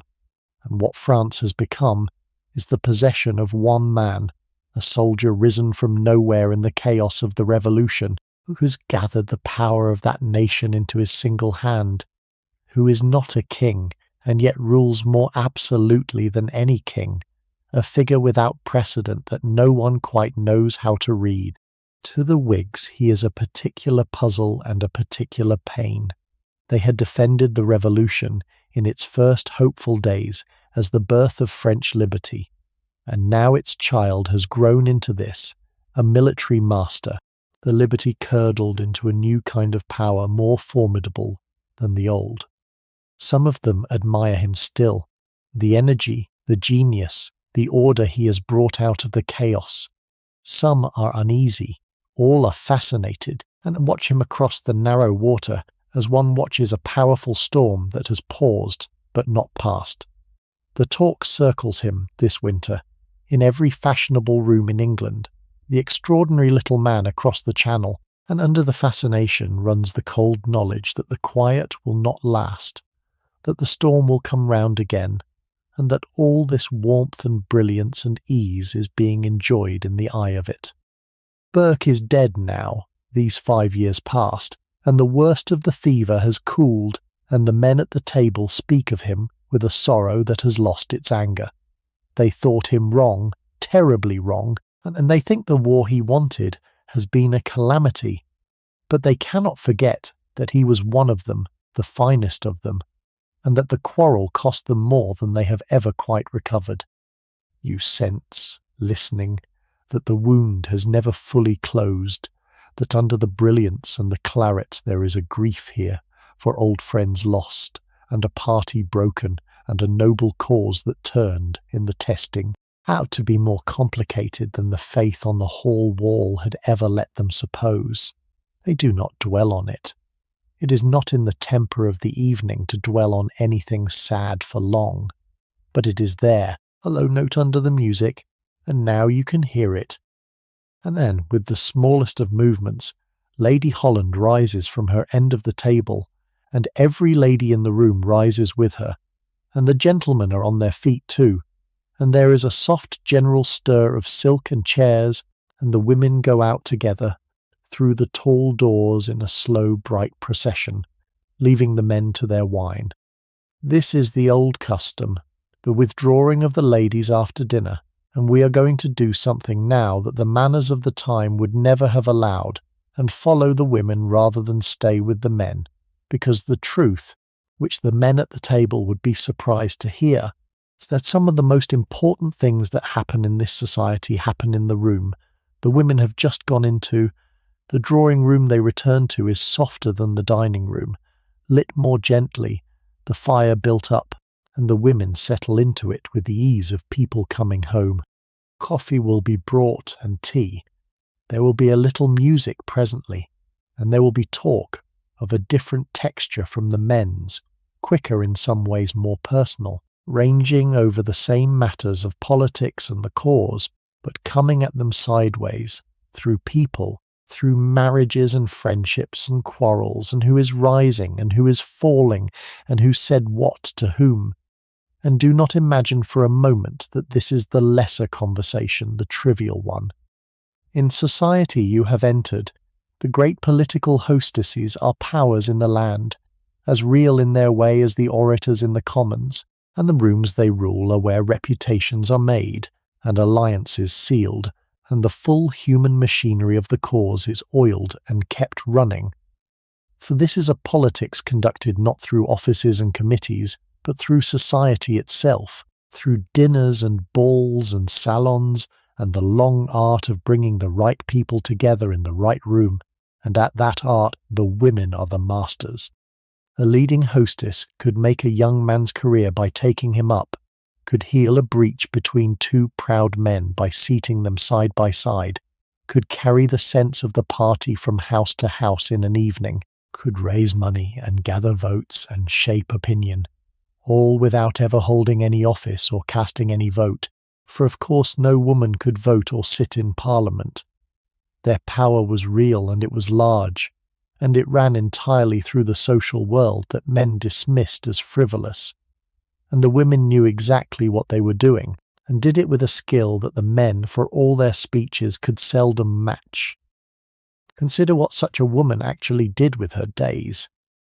She rose late, for she had been up till dawn, and from her bed, propped on pillows, she dealt with a mail of letters, for the connection ran on letters, hundreds of them flying between the houses every week, carrying news and gossip, and instruction and intrigue, knitting the scattered family into a single mind.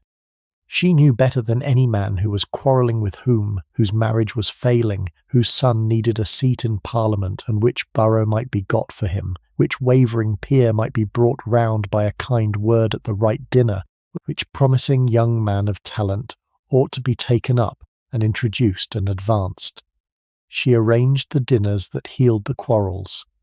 She placed the guests who needed placing.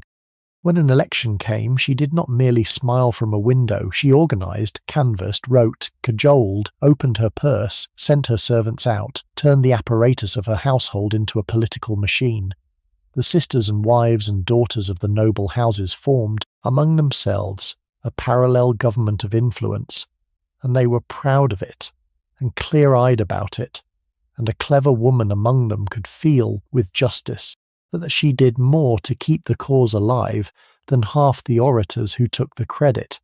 They could not vote, they could not sit, and so they ruled the only kingdom left to them, the kingdom of society, and they ruled it absolutely, and the men who patronized them as ornaments would have been astonished to know how much of their own power flowed in truth from these clever, managing women in their drawing rooms. And the greatest of them all is sitting by the fire, the faded, lovely woman you were brought to before dinner. And now, in the warmth of the women's room, you learn who she is. She is Georgiana, Duchess of Devonshire, and 20 years ago she was the most famous woman in England, the reigning queen of this whole glittering Whig society, the dazzling young Duchess, whose beauty and charm and wild fashionable extravagance made her the wonder of the age. She set the fashions the country copied. She gathered the wits and the statesmen about her at Devonshire House, the grandest of all the Whig palaces, and made it the very heart of the cause. And once, famously, in a vast election, she came down into the streets herself and canvassed for Fox among the common voters, the butchers and tradesmen of Westminster, charming votes out of them with her smile, an unheard of thing for a duchess to do, scandalous, magnificent, and it was talked of for years. She has been at the centre of everything for a generation, and it has cost her, as you will come to see tonight, more than anyone watching her smile across the firelit room could easily guess. In her famous days she was something the country had never quite seen before, a celebrity in the modern sense, a woman whose every gown and headdress and turn of phrase was reported and copied from one end of the kingdom to the other. She wore a 3-foot tower of feathers in her hair, and within weeks every fashionable woman in England was wearing one. She dressed her hair a new way, and the print shops filled with images of it. She was clever as well as beautiful, wrote verses and a novel, and a great flood of letters, gathered round her the finest minds of the age, and held her own among them.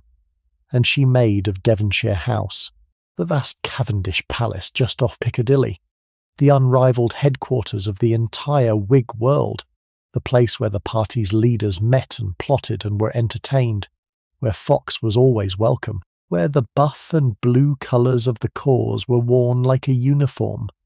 She turned her beauty and her fame into a political force, deliberately, brilliantly, and the men of the party knew what they owed her.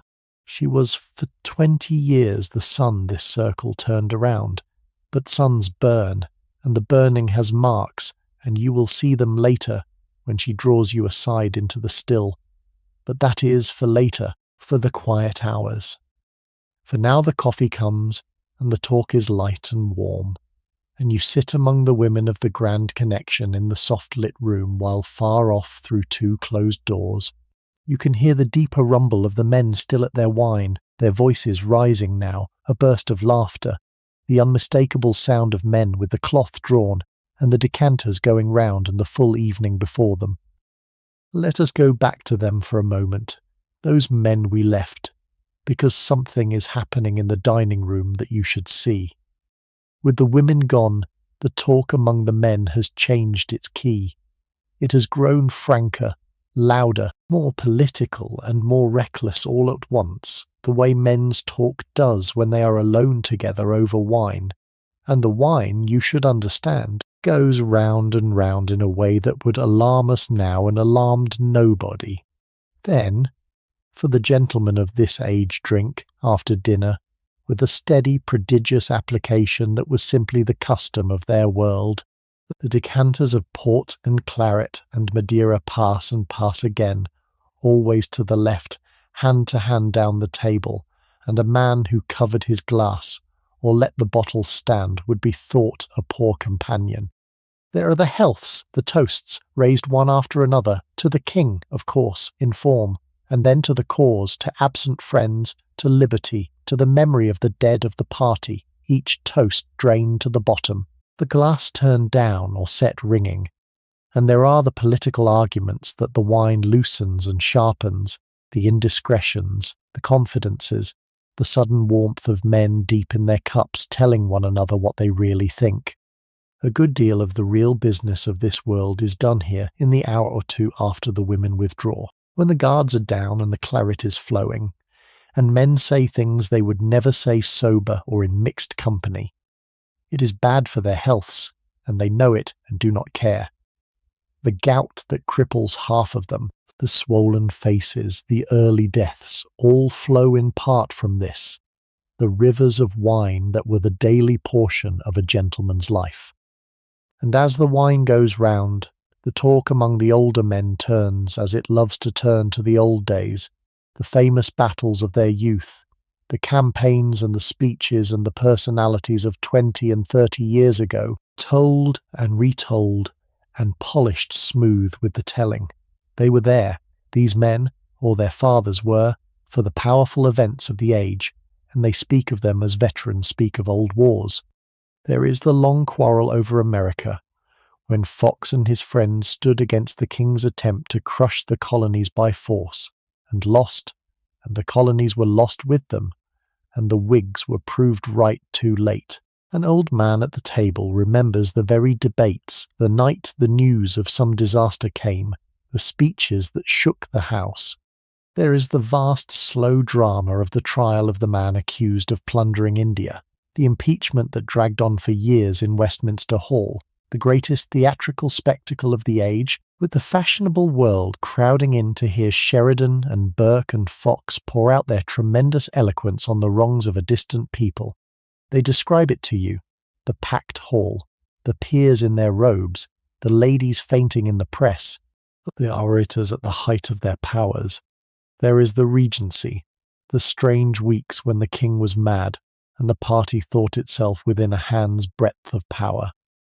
Each story has been told 100 times and will be told 100 more, and the younger men listen, half mocking and half spellbound, because this is how the tradition passes, how the cause keeps its memory alive, in the wine-warmed reminiscence of the old fighters by the dying candles, handing down the legend of the heroic days to the sons who will have to make golden days of their own. And it has turned, tonight as always, to the clubs, because the world these men inhabit when they are not at Holland House or in the Commons is the wider world of the great clubs of St. James's, and chief among them, at the very temple of the Whig connection, a place called Brooks's.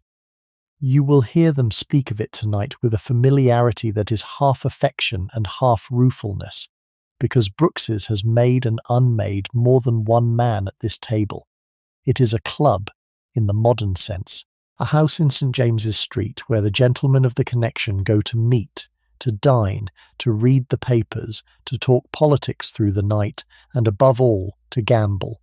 And it is the gambling that gives the place its dark glamour.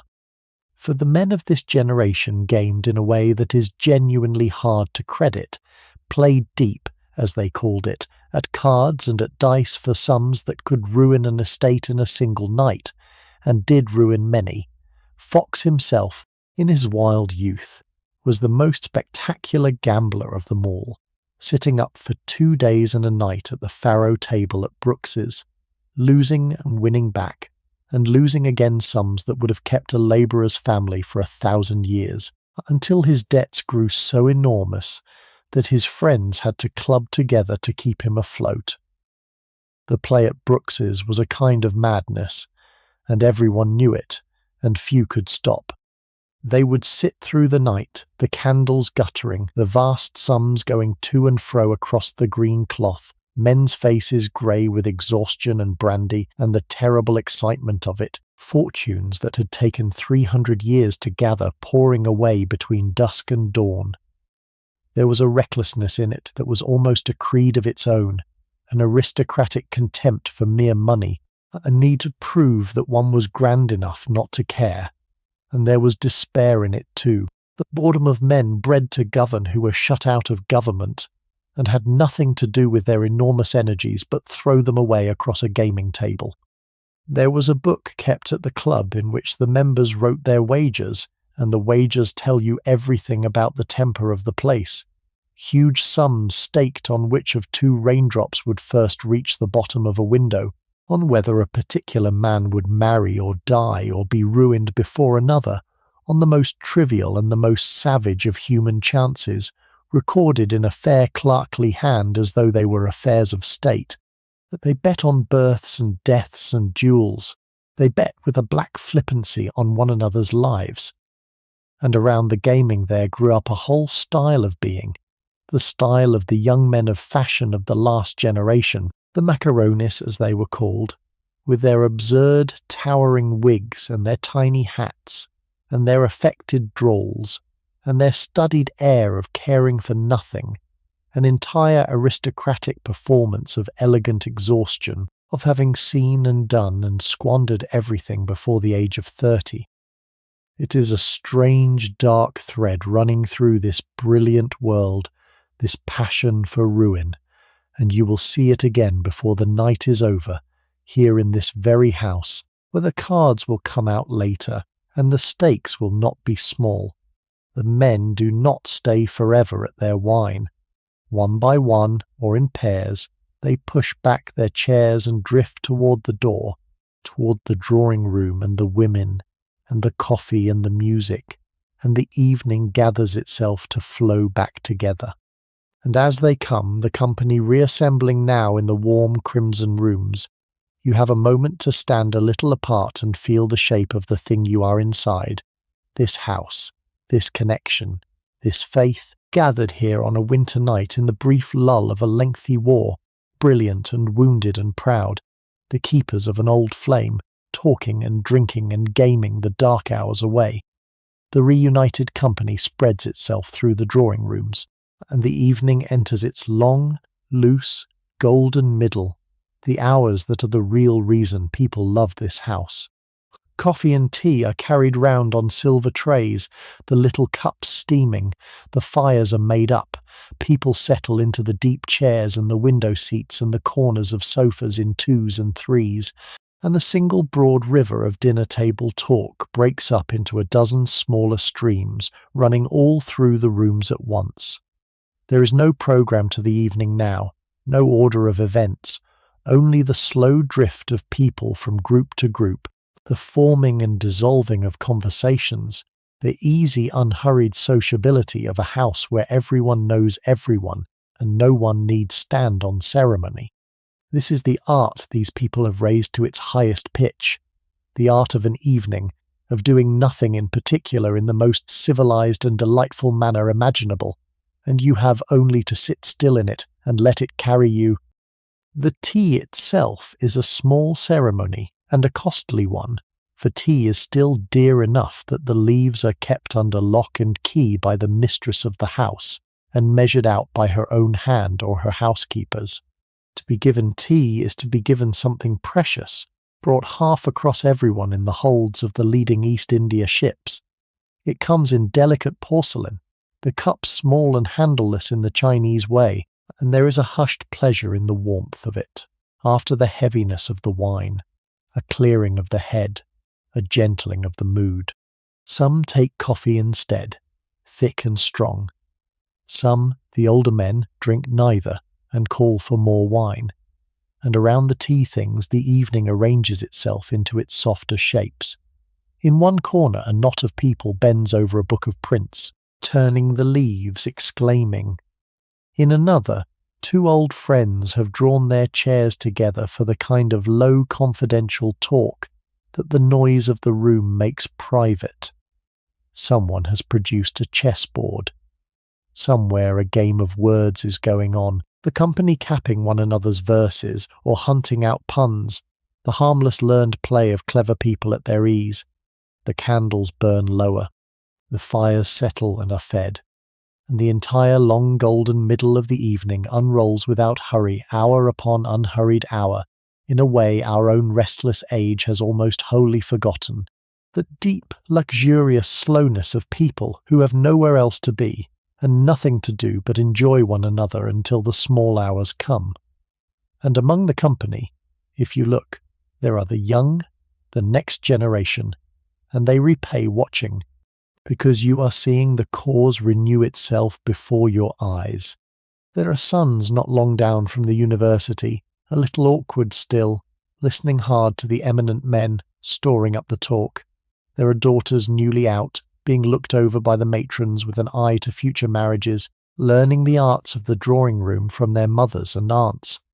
This is how it is done, how it has always been done.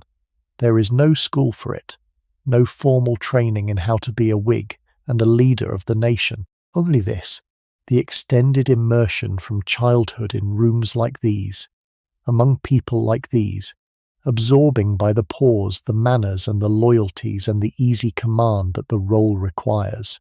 A boy of this family is brought as a child to such gatherings, set among the famous, taught to hold his own in talk, sent to the right school and the right college, given a seat in Parliament as soon as he comes of age, whether he has done anything to deserve it or not, and so steps into the inheritance his fathers prepared, the cause handed down like the house and the land and the pictures, generation upon generation.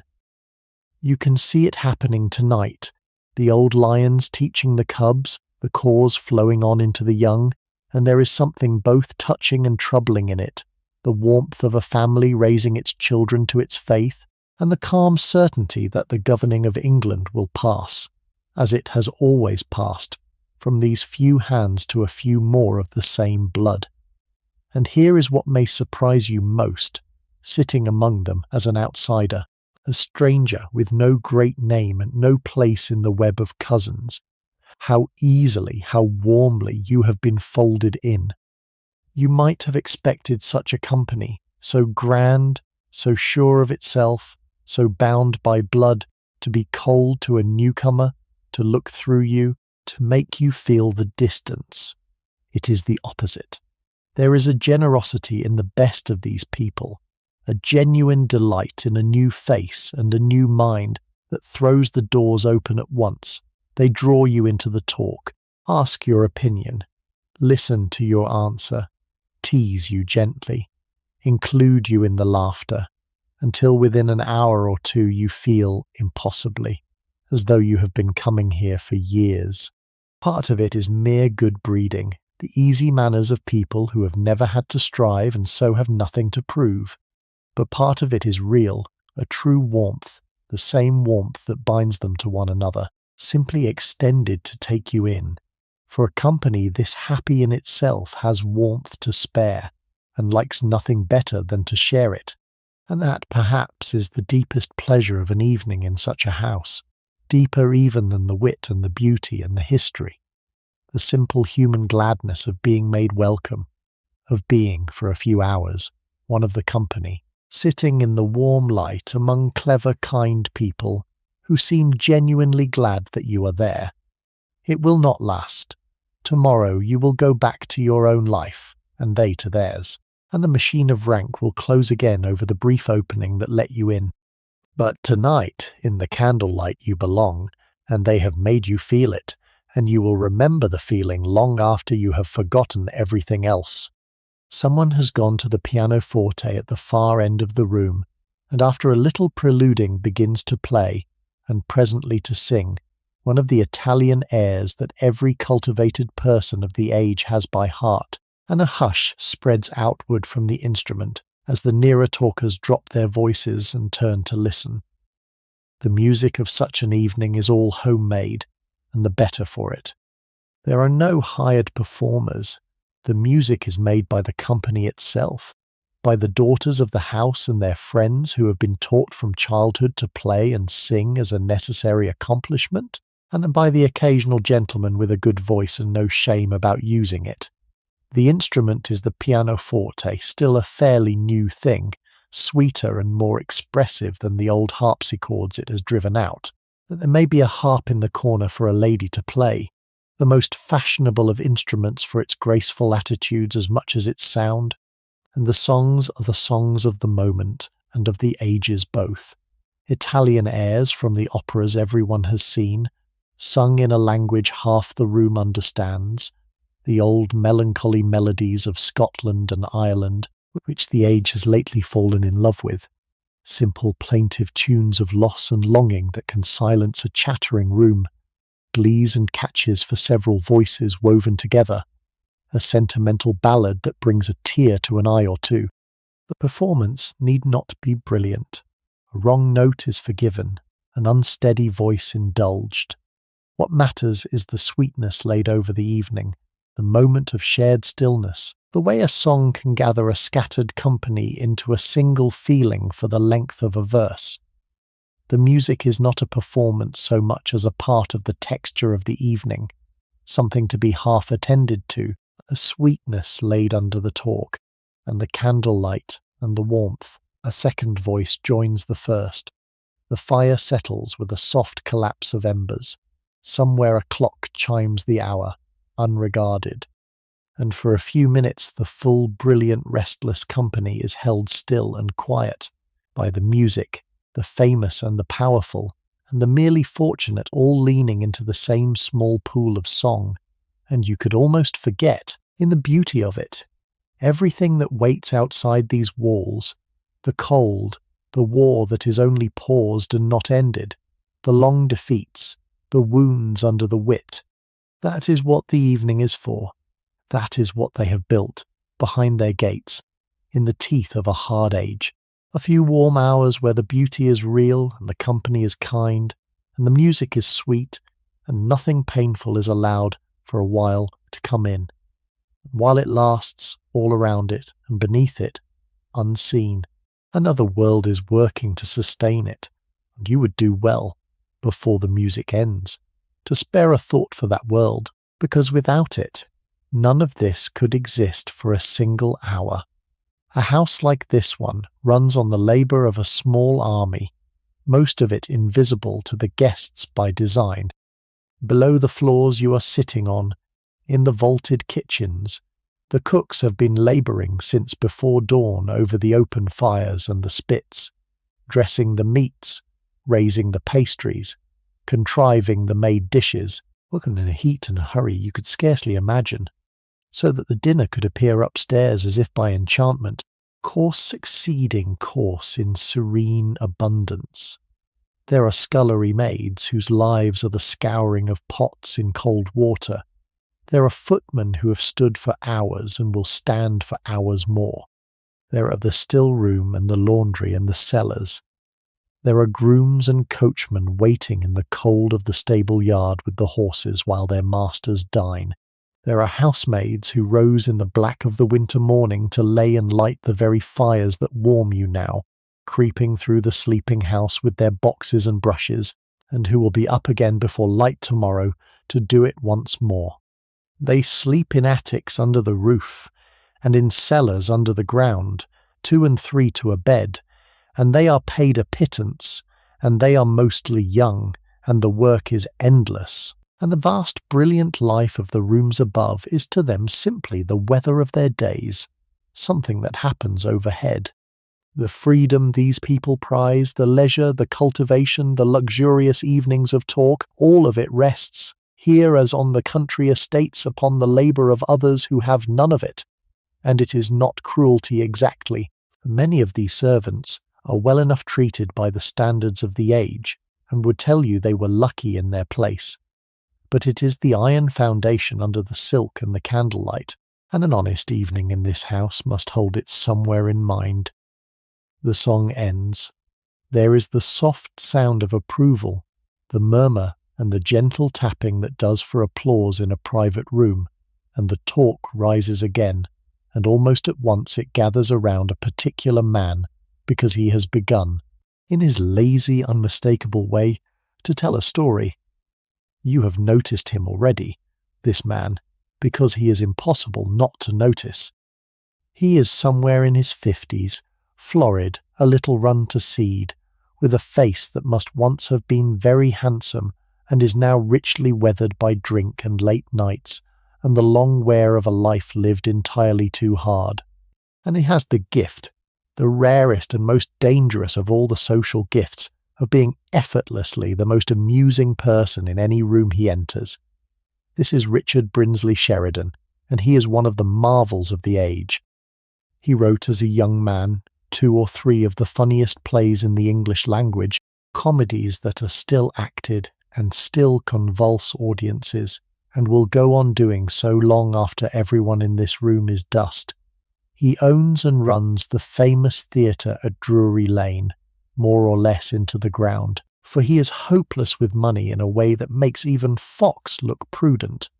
He sits in Parliament, where he has made speeches so brilliant that hardened politicians wept and cheered and called them the finest ever heard in the House. And he is, above all and through all of it, a wit, the supreme talker of an age of brilliant talkers. And to be in the room when Sheridan is in flow is to witness something like genius at play. The plays alone would have made him immortal. As a very young man, scarcely out of his 20s, He wrote comedies of such sparkle and such cruel exact observation of the follies of fashionable life that they took the town by storm and have never left the stage since. Sharp, glittering things full of scheming aunts and foolish suitors and scandal-mongers, in which the whole vain world he lived in is held up and laughed at by one of its own. He might have spent his life writing such plays and been the glory of the English theatre. Instead, restless, ambitious, he turned to politics, attached himself to Fox, got himself into Parliament, and set out to conquer that stage too. And he very nearly did, for there came a day, in the trial of a man accused of monstrous misgovernment in India, when Sheridan rose to speak on the wrongs done to the princesses of a far kingdom, and spoke for hours, and the speech was so overpowering, so torrential in its eloquence and its passion, that the assembly, the lords and the ladies and the hardened politicians crowded into the hall, sat spellbound, and men who heard it said to the end of their lives that it was the most astonishing performance they had ever witnessed, and that nothing on any stage had ever matched it. He could do anything, this man, and the tragedy of him, the thing that hangs faintly about him even tonight in the midst of his triumph, is that he could never do any of it steadily, never husband the gift, never order his life, but poured it all out in brilliant bursts between protracted stretches of debt and drink and disorder, so that he will end, for all his genius, in poverty and ruin, mourned and shaking his head over by the very people laughing at his stories now. He is in flow now. The story he is telling, you gather, is at his own expense, some absurd disaster of debt or of the theatre, and he tells it against himself with such relish, building the calamity layer on layer, timing each turn so exactly that the entire group around him is helpless, wiping their eyes, begging him to stop, which only spurs him on. There is a recklessness in his brilliance that is the very spirit of this milieu, a sense of a man pouring out gifts that could have bought him anything, prudently husbanded, and choosing instead to spend them all tonight, here, for the pleasure of making this roomful of friends laugh until they ache. He will go home, you suspect, to duns and to chaos, and to a bottle. Many of these brilliant men will, but here, in the candlelight, he is purely and gloriously himself, and the laughter goes up around him in waves, and even Lady Holland, who does not laugh easily, is smiling, and the wit once kindled runs round the room like fire in dry grass. These are not people who laugh and let a good thing drop. They take it up and turn it, and send it back improved. Someone makes a remark neat enough, someone else caps it more neatly, a third turns the thing on its head with a single word and brings down the house, and Sheridan, never to be outdone, awaits a beat and delivers the line that silences them all and starts the laughter over. It is competitive, this play of wit, a kind of fencing, every thrust admired and answered, and to hold your own in it is the highest social art this world knows and the surest passport to its favour. A clever nobody could rise here on the strength of his tongue alone, be sought after, be taken up, be made. A dull duke would be quietly, politely, fatally ignored. The talk is unkind, often sharp at the expense of the absent and sometimes the present, but the unkindness is in the service of the performance and rarely outlasts the evening. Tomorrow the victim will be laughing at someone else. You sit in the warm crossfire of it. The candlelight, the quick bright voices, the constant ripple and burst of laughter, and you understand that you are watching a full civilization at its favourite game, the game it has perfected over 100 years and will not see equalled again, the pure art of brilliant talk among brilliant friends. This is the thing the histories never quite capture about these people, the sheer fun of them, the wit that crackled off them, the genius for enjoyment. We are inclined to think of the past as solemn, of statesmen as grave men in dark coats, and these were not grave men. They were the cleverest and most charming company, that England has perhaps ever gathered into a single connection. And they knew it, and they delighted in one another, and an evening among them was an education and an intoxication at once. The talk that flies about you now as Sheridan finishes his tale and a dozen others rush in to cap it is the purest pleasure, quick and learned and unkind and tender by turns. And it is, you begin to understand, the deepest bond among them, deeper almost than the politics. They are friends.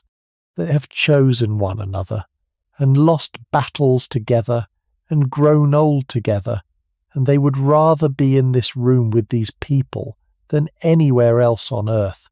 And you, sitting among them, cannot blame them in the least. And then, by some signal you do not catch, a change comes over part of the company. In one of the smaller rooms opening off the main drawing room, a table has been set up, and candles brought to it, and a pack of cards, and certain of the guests are drifting toward it now with a quickening you can feel, a sharpening of attention, and you understand that the play is about to begin. For all the wit and all the music and all the talk of liberty, the truth is that a fair number of the people in this house cannot get through an evening without cards and stakes, and now, in the deep middle of the night, the gaming table calls them, and they go. You drift after them and watch. The game is faro, the great gambling game of the age, and you need not understand its rules to understand what is happening at the table, because what is happening is written on the players' faces. A banker deals. The players lay their money on the cards painted on the cloth before them. The cards turn. The money is swept away or paid out. And again, faster than seems possible, the little piles of gold and the scribbled notes of hand going to and fro across the green baize in the candlelight. And the stakes are not small. You see sums laid down on the turn of a single card that would buy a house, a year's income for a comfortable family, staked and lost in the time it takes to draw a breath, and the players scarcely seeming to mark it, their faces masks of fashionable indifference over you cannot tell what beneath. There is something hard and a little frightening under the glamour of it, and you feel it now as you did not when the men spoke of Brooks's over their wine. These are people for whom money is so abundant, and so much a thing inherited rather than earned, that to risk a fortune on a card can feel like the only way to make it real, the only proof that one is grand enough to treat it as nothing. And there is the boredom again, the terrible energy of clever people with too little to do, and the strange relief of the gambling, the way it narrows everything for a moment to the turn of a single card and silences, while it lasts, every other thought. You see, watching the faces around the table, that for some of them this is not pleasure at all, but a kind of compulsion, a sickness, that they would stop if they could and cannot, that the bright reckless surface covers a real and grinding despair. The most famous of them all, the Duchess across the room, carried for years a secret weight of gambling debt, so vast that it nearly destroyed her, that she dared not confess to her husband, that hung over her whole dazzling public life like a shadow no one could see. Her story is the truest measure of what this passion could do to a person, and it is worth telling, because it puts a human face on the gold sliding across the cloth.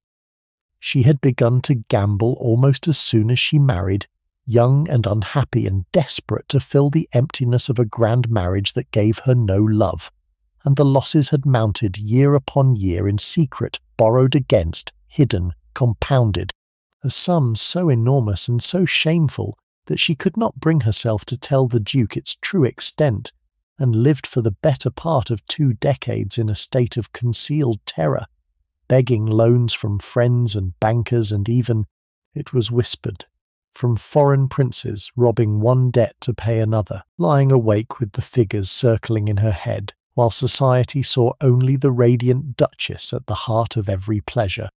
The debt poisoned everything. It made her dependent, frightened, evasive. It gave others a hold over her, It gnawed at her for the whole of her brilliant public life, and she could not stop. That is the point to understand.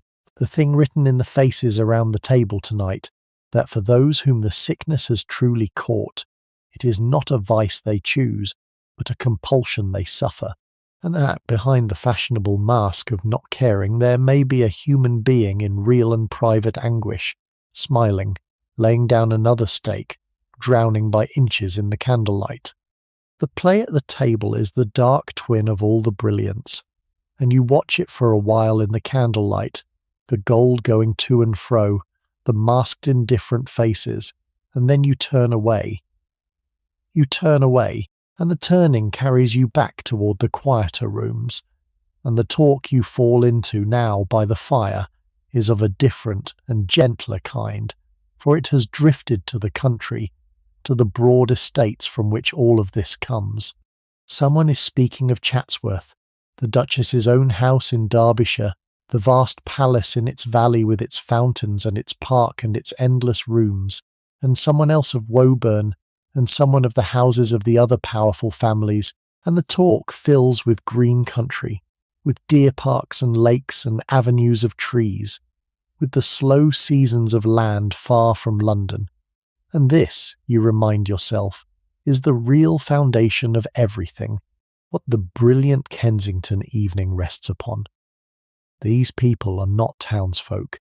They are landowners, the greatest in England, and their power and their wealth and their leisure all flow up out of the soil of 100 country estates, out of the rents of thousands of tenant farmers, out of acres beyond counting. London and its season and its politics are where they perform. The land is where they live, and from which they draw their life. To be a leading Whig was to be, before anything else, a vast landed proprietor, and the libraries and the pictures and the deep play and the long defence of English liberty were all, in the end, the flowering of an enormous, patient, deep-rooted possession of the earth of England itself. You can hear, in the way they speak of their country houses, that this is where their hearts truly lie, under all the brilliance of the town.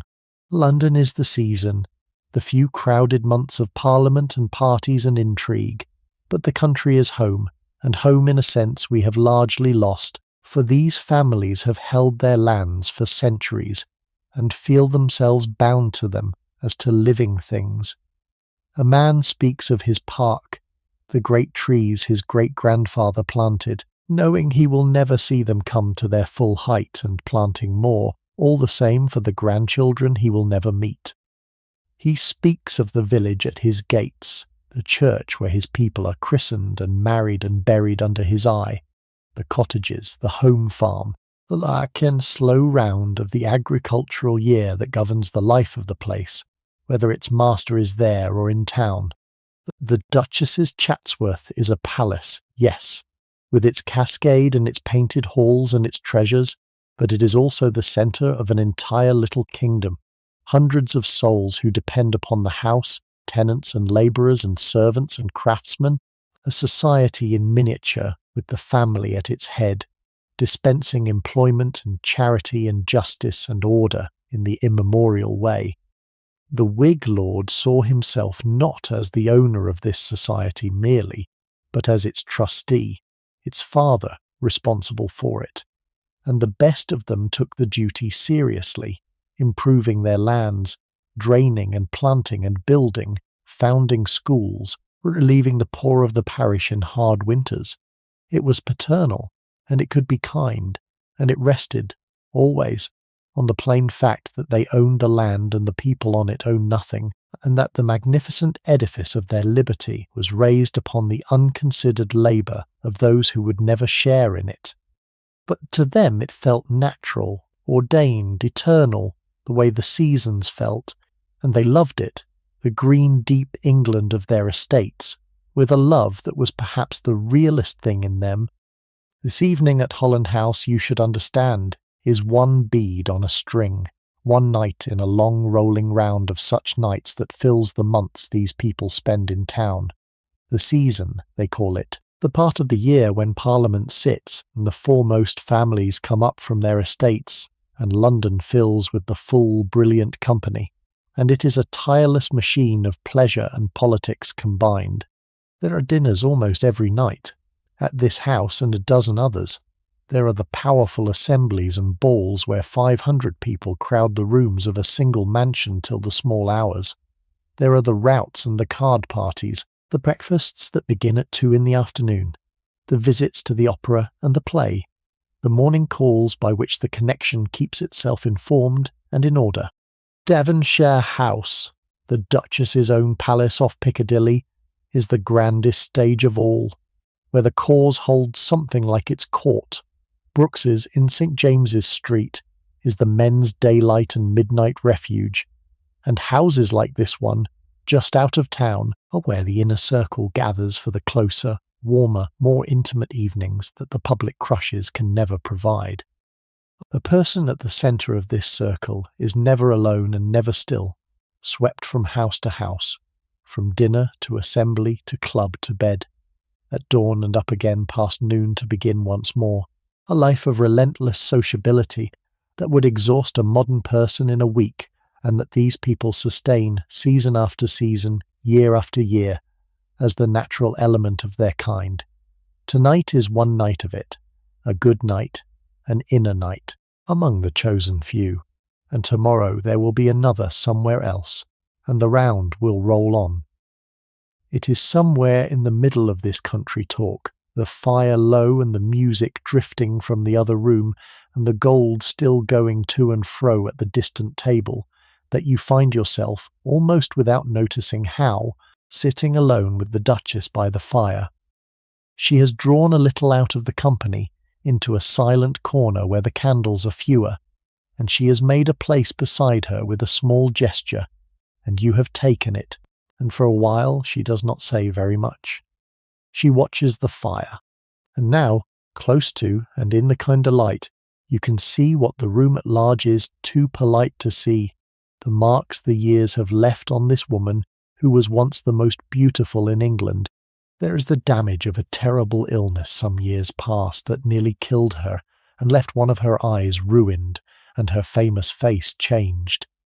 There is the deeper damage that does not show of the secret debts of a marriage that was never what outsiders supposed, of a household arranged in ways society has whispered about for 20 years, of a life lived always in the bright centre of attention, with a vast amount of private grief carried carefully out of sight. She has been all her life the dazzling Duchess, the queen of this world, the woman everyone watched, and the watching, you understand now, has been a kind of prison as much as a throne. Her marriage had been arranged, as such marriages were, when she was scarcely more than a girl, to a man many years her elder, reserved and cold and undemonstrative, who gave her rank and wealth and almost nothing of warmth. And into the leading empty spaces of that union she had poured herself in every other direction, into society, into politics, into gambling, into passionate friendships that were the truest loves of her life.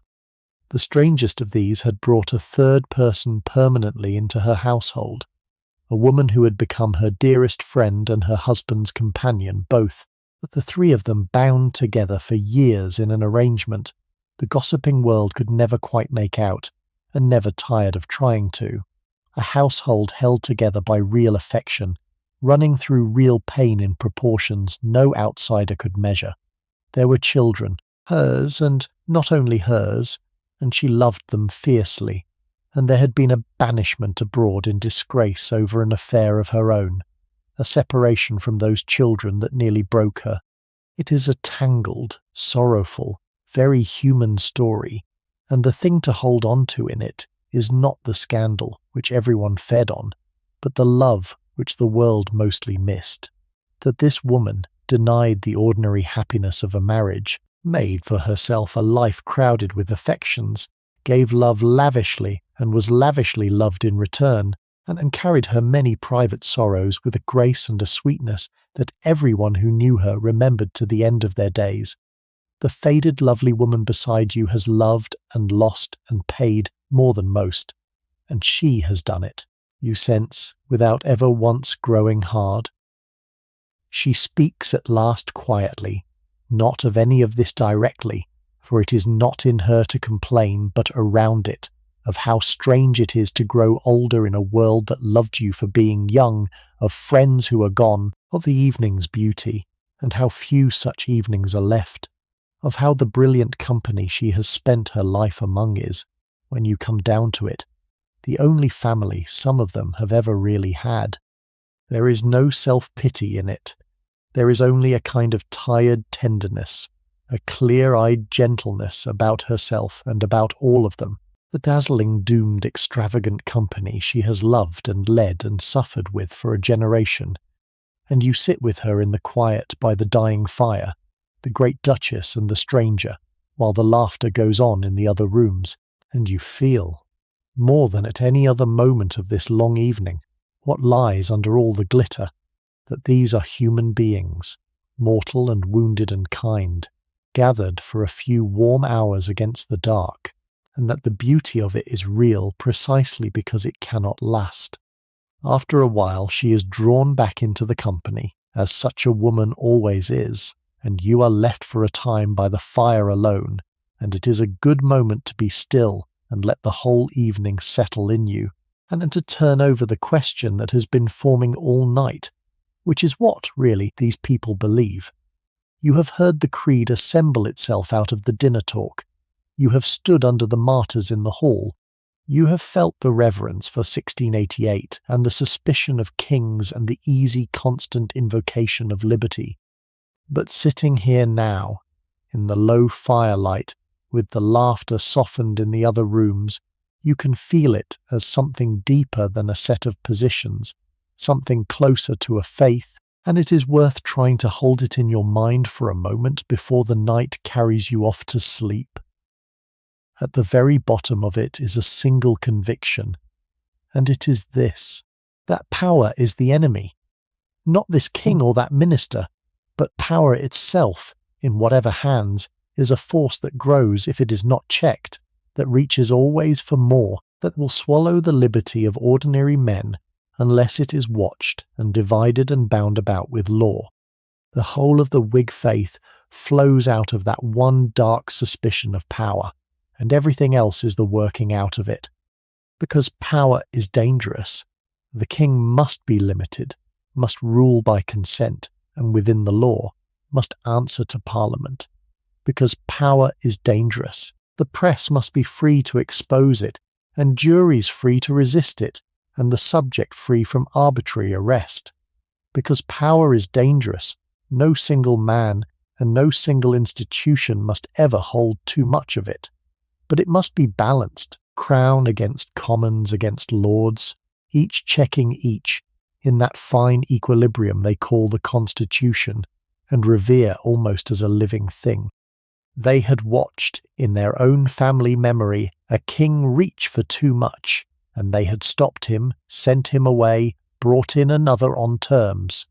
And the lesson of that act, the lesson written on the hall wall, is that liberty is never safe, that it must be defended in every generation against the eternal hunger of power, and that the defending of it is the noblest work a man can do. What they revere, this Constitution, is not a document. There is no single written charter they could hold up, as a later age and another nation would have. It is something subtler and to their minds finer, an entire inherited fabric of laws and customs and precedents and understandings, grown slowly over centuries like a vast oak, never planned, never made all at once, but shaped by use into a marvellous balance. The king with his powers, the lords with theirs, the commons with theirs, each able to check the others, none able to master them, the one and the few and the many all given their place and all held in equilibrium, so that no part can run to the tyranny that the rule of any one of them alone would bring. They believed this mixed and balanced constitution of theirs to be the most perfect instrument of government ever devised by the wit of man, the secret of England's unique freedom, the envy and the wonder of society. And they were not wholly wrong, for it had given England a stability and a liberty that the absolute monarchies across the Channel could only marvel at.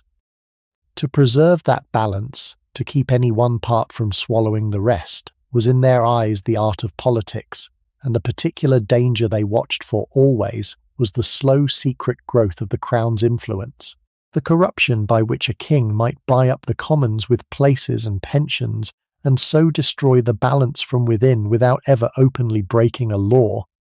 Against that creeping danger the Whig set himself, and called himself proudly independent, a man who could not be bought, who held his seat and his fortune in his own right, and owed the king nothing, and could therefore be trusted to guard the balance against him. The independent country gentleman, beholden to no court, standing watch over the liberties of England, was their ideal of what a public man should be, and a good many of them, whatever their faults, genuinely tried to live up to it, and bound up with this, inseparable from it, is a particular idea of who they themselves are and what they are for. They do not believe, these people, in anything we would recognize as democracy, the notion that every man should have a vote, that the labourer in the field should choose the government as surely as the Duke, would strike most of them as folly, and many as madness. They believe rather that they themselves, the landed families, independent, educated, beholden to no king for their wealth or their place, are the natural guardians of the nation's liberty, the body of men with both the means and the motive to stand between the crown and the people and keep the balance true. Their independence is the full point. A man who owns his land outright, who needs nothing from the king, who could lose every office and still be rich and grand, that man can afford to tell the king no, can afford to stand for principle, can afford to be free. And it is precisely such men, they believe, who have always kept England free, and who must go on keeping it free, generation after generation, as a trust handed down. There is grandeur in this, and there is, as you are about to see, much that is self-serving and blind, but it is sincerely held, and it is the spine of everything, and without it you cannot understand anything these people do. And try for a moment to feel it from the inside, not to judge it but to inhabit it, because that is the rarer and the truer thing. Imagine being born into this. Imagine never, from your earliest memory, having had a single doubt that you belonged at the centre of things, that the grand house was yours and the land was yours and the cause was yours, and the governing of England was in some natural unquestioned way the family business you would one day take up. Imagine the security of it, the deep, unshakable confidence, the sense of standing on ground that has held your people for centuries and will hold your children after you. Imagine knowing everyone who matters, being cousin to half of them, having the doors of every house in the kingdom open to you by right of blood, walking into any room in England, and knowing your place in it is assured. It is a kind of certainty most human beings have never tasted and can scarcely imagine, the certainty of the truly secure, and it is the deepest fact of the inner lives of the people in these rooms, deeper than any opinion, the very water they swim in. It made them, at their worst, complacent and blind and careless of those beneath them, unable even to see the foundations they stood on. But it also made them, at their best, genuinely fearless, genuinely independent, able to defy a king or stand alone against a nation's madness, precisely because they had nothing to fear and nothing to gain, and answered, in the end, to no one. The serenity you can feel in this house, under all the wit and the wine, the deep, settled ease of it, comes from that, from people who have never once in their lives wondered whether they belonged, and it is one of the things that has vanished most completely from modern life, and one of the things that makes an evening among them feel, to a visitor from a more anxious age, like a kind of dream. And so when they speak of liberty, lightly, constantly, as they have all evening, they mean something quite precise and quite proud. They mean the liberties of 1688, the rule of law, the limited crown, the free press, the independent parliament, the whole inherited fabric of English freedom that their ancestors secured and that they exist to preserve. They mean something they are sure no other nation on earth possesses in such measure, an English birthright, the envy of every other nation, and they carry the keeping of it as the deepest of all their duties and the highest of all their boasts. And it is worth being concrete about what those liberties actually were, because they were not abstractions to these people, but a set of plain, hard-won, particular rights that an Englishman could name and point to, and that he believed set him apart from the cowed subjects of every despotism on the continent. There was trial by jury, the right to be judged not by the king's servants, but by 12 of one's neighbours, ordinary men who could and did defy the crown by refusing to convict. The Whigs prized it above almost everything, for it put the final word in the hands of the people.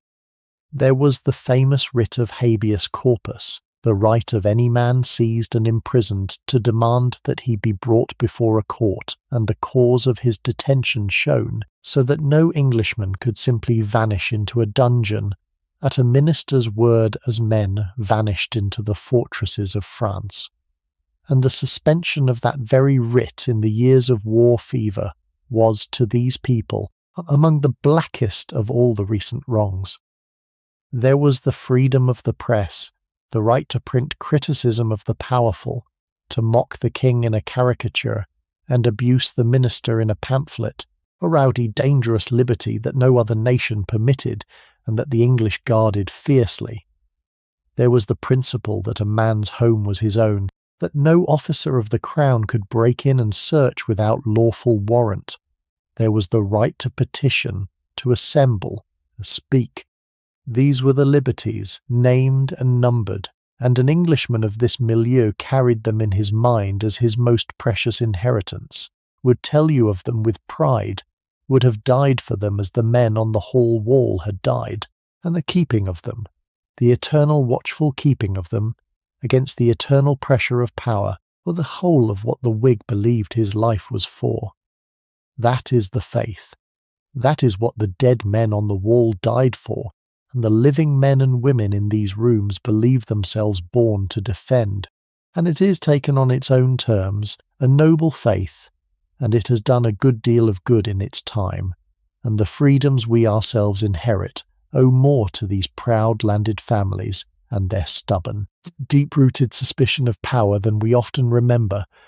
But you cannot sit in this house among these people with your eyes open and not see the other thing, the shadow that lies right across the brightness, and honesty requires that we look at it now, gently, before the evening ends, because to love this world truly is to see it whole. For the plain fact is that the men who talk so beautifully of liberty are, many of them, the proprietors of a political system that makes a mockery of the word. The Parliament they revere as the seat of the nation's freedom is, in this year of 1802, very far from being chosen by the nation.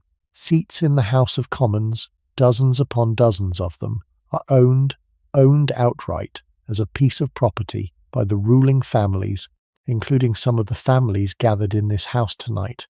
There are boroughs with a handful of voters or 2 voters, or in one notorious case no voters at all, where the local celebrated man simply names the member, sends down whom he pleases to sit in the Commons and vote as he is told.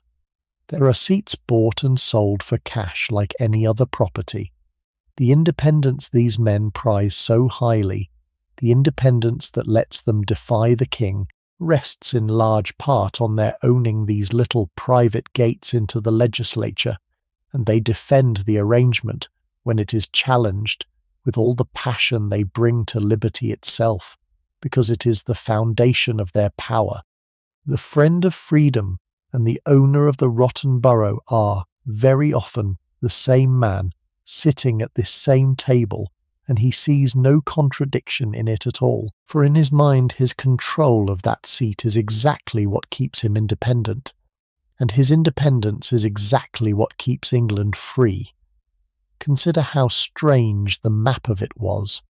There were ancient decayed towns, once important and now shrunk to a few cottages or a green mound where a town had been, that still sent 2 members to Parliament because they had done so for centuries, while the grand new manufacturing cities of the north, swelling with tens of thousands of people, sent none at all, had no voice whatever, were simply not represented. A ruined wall and a handful of cottagers might choose 2 lawmakers. A roaring city of looms and furnaces might choose nobody. The right to vote where it existed followed no reason, varying from place to place by the accidents of medieval custom, so that in one borough every householder might vote, and in the next only the members of the town corporation, a closed self-chosen few who could be bought or bullied as the local magnate pleased. Entire counties were managed by agreement among the 2 or 3 the families who owned them. The seats shared out without a contest. The voters expected to follow their landlords as a matter of course. It was not a system anyone would have designed. It was the rubble of centuries, and the grand families had built their power on the rubble, and most of them could no more imagine sweeping it away than sweeping away the weather. And the deep irony, the thing that takes a moment to grasp, is that this absurd, corrupt, unrepresentative tangle was, in their sincere belief, the very engine of English liberty, because it kept Parliament in the hands of independent men of property whom the Crown could not control, and they were not entirely wrong, and they were not entirely right, and the untangling of it would be the noblest work of the generations to come. And there is worse, and we should not flinch from it, because it sits in the very silver on the table you dined from tonight. Some of the fortunes that built these houses and bought these pictures and stocked these libraries and paid for this evening's pineapples and claret came in part from the labour of enslaved men and women on plantations across the ocean. The wealth of more than one family in this connection was rooted, a generation or 2 back, or even now, in the trade in human beings and in the sugar and tobacco their forced labour produced. The mistress of this very house brought to her marriage a fortune that flowed from such estates. It is a horror that sits inside the brilliance, unspoken, mostly unseen by the people who benefit from it, and it is the deepest of all the contradictions of this society that loves liberty, that its talk of the rights of free Englishmen ran for so long alongside, and was so often paid for by, the unfreedom of others held in bondage half a world away. You should hold both of these things in your mind at once, the noble faith and the ugly foundation, because the truth of this circle is that they are not 2 separate things, but one.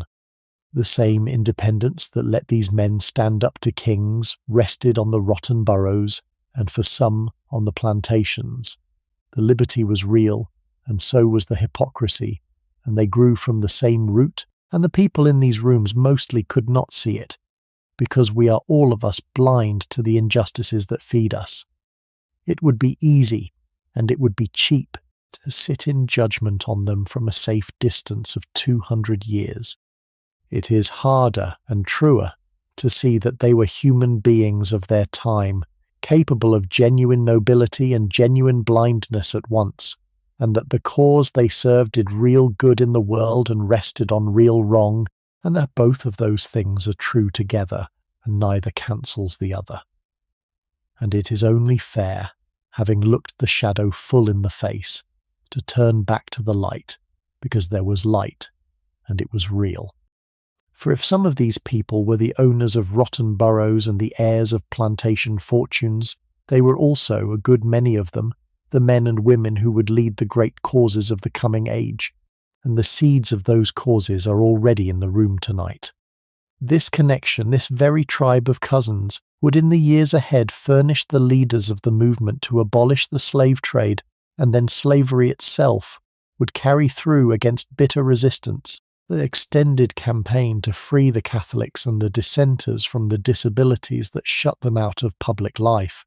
would in the end be the party that reformed the very rotten boroughs that had made it, voting away its own private gates into Parliament because it had come to believe the gates were wrong.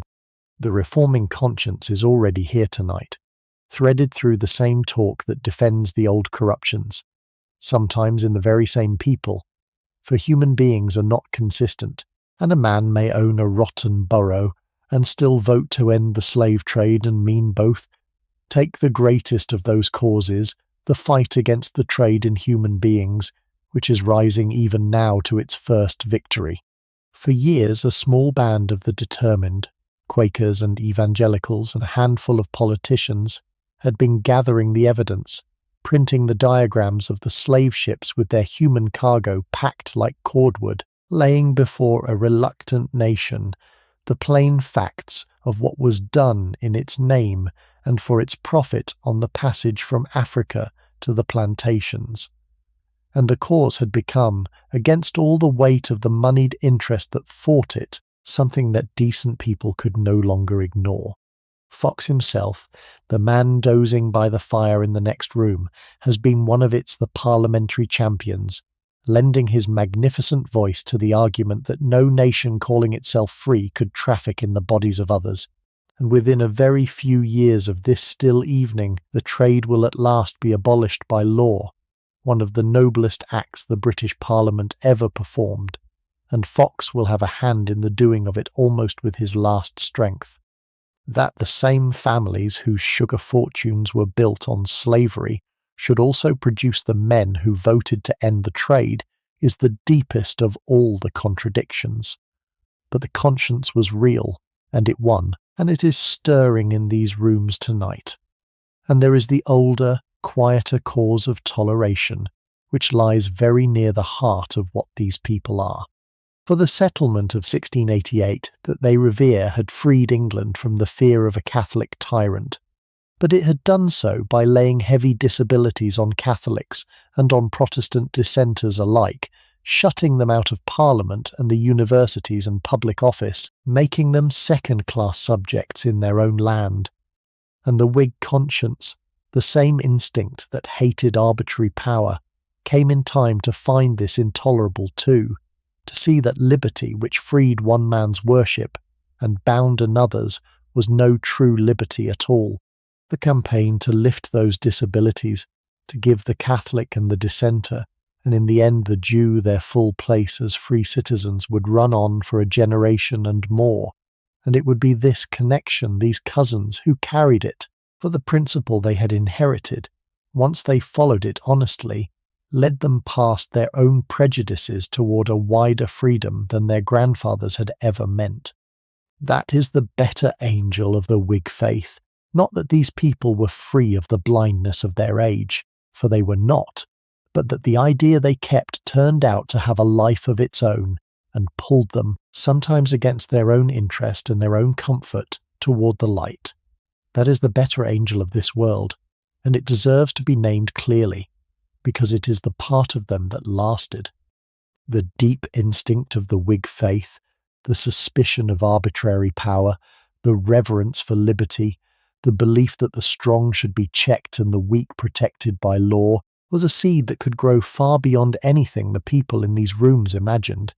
They thought of liberty as the property of free-born Englishmen of a certain rank, but the principle, once loose in society, would not stay so confined.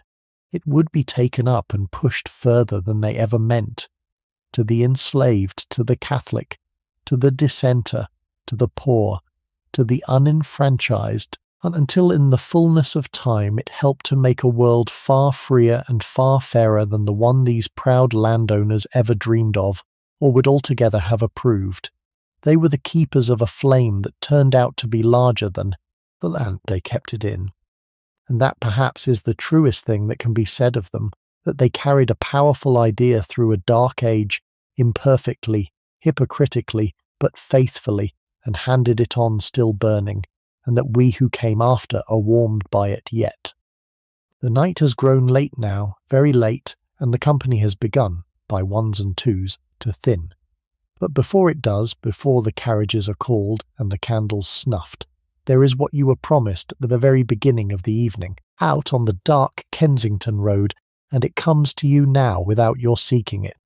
For you have drifted, in the quiet hours, into one of the smaller rooms where a single fire is burning low and the noise of the company is muffled by a closed door, and you are sitting there alone in the warm dimness, half drowsing, when the door opens and the heavy figure of Charles James Fox comes in, looking for a hushed corner of his own, and finds you, and rather than withdraw, he lowers himself with a grunt into the chair on the other side of the fire, and stretches his gouty legs toward it, and sighs, and for a while says nothing at all.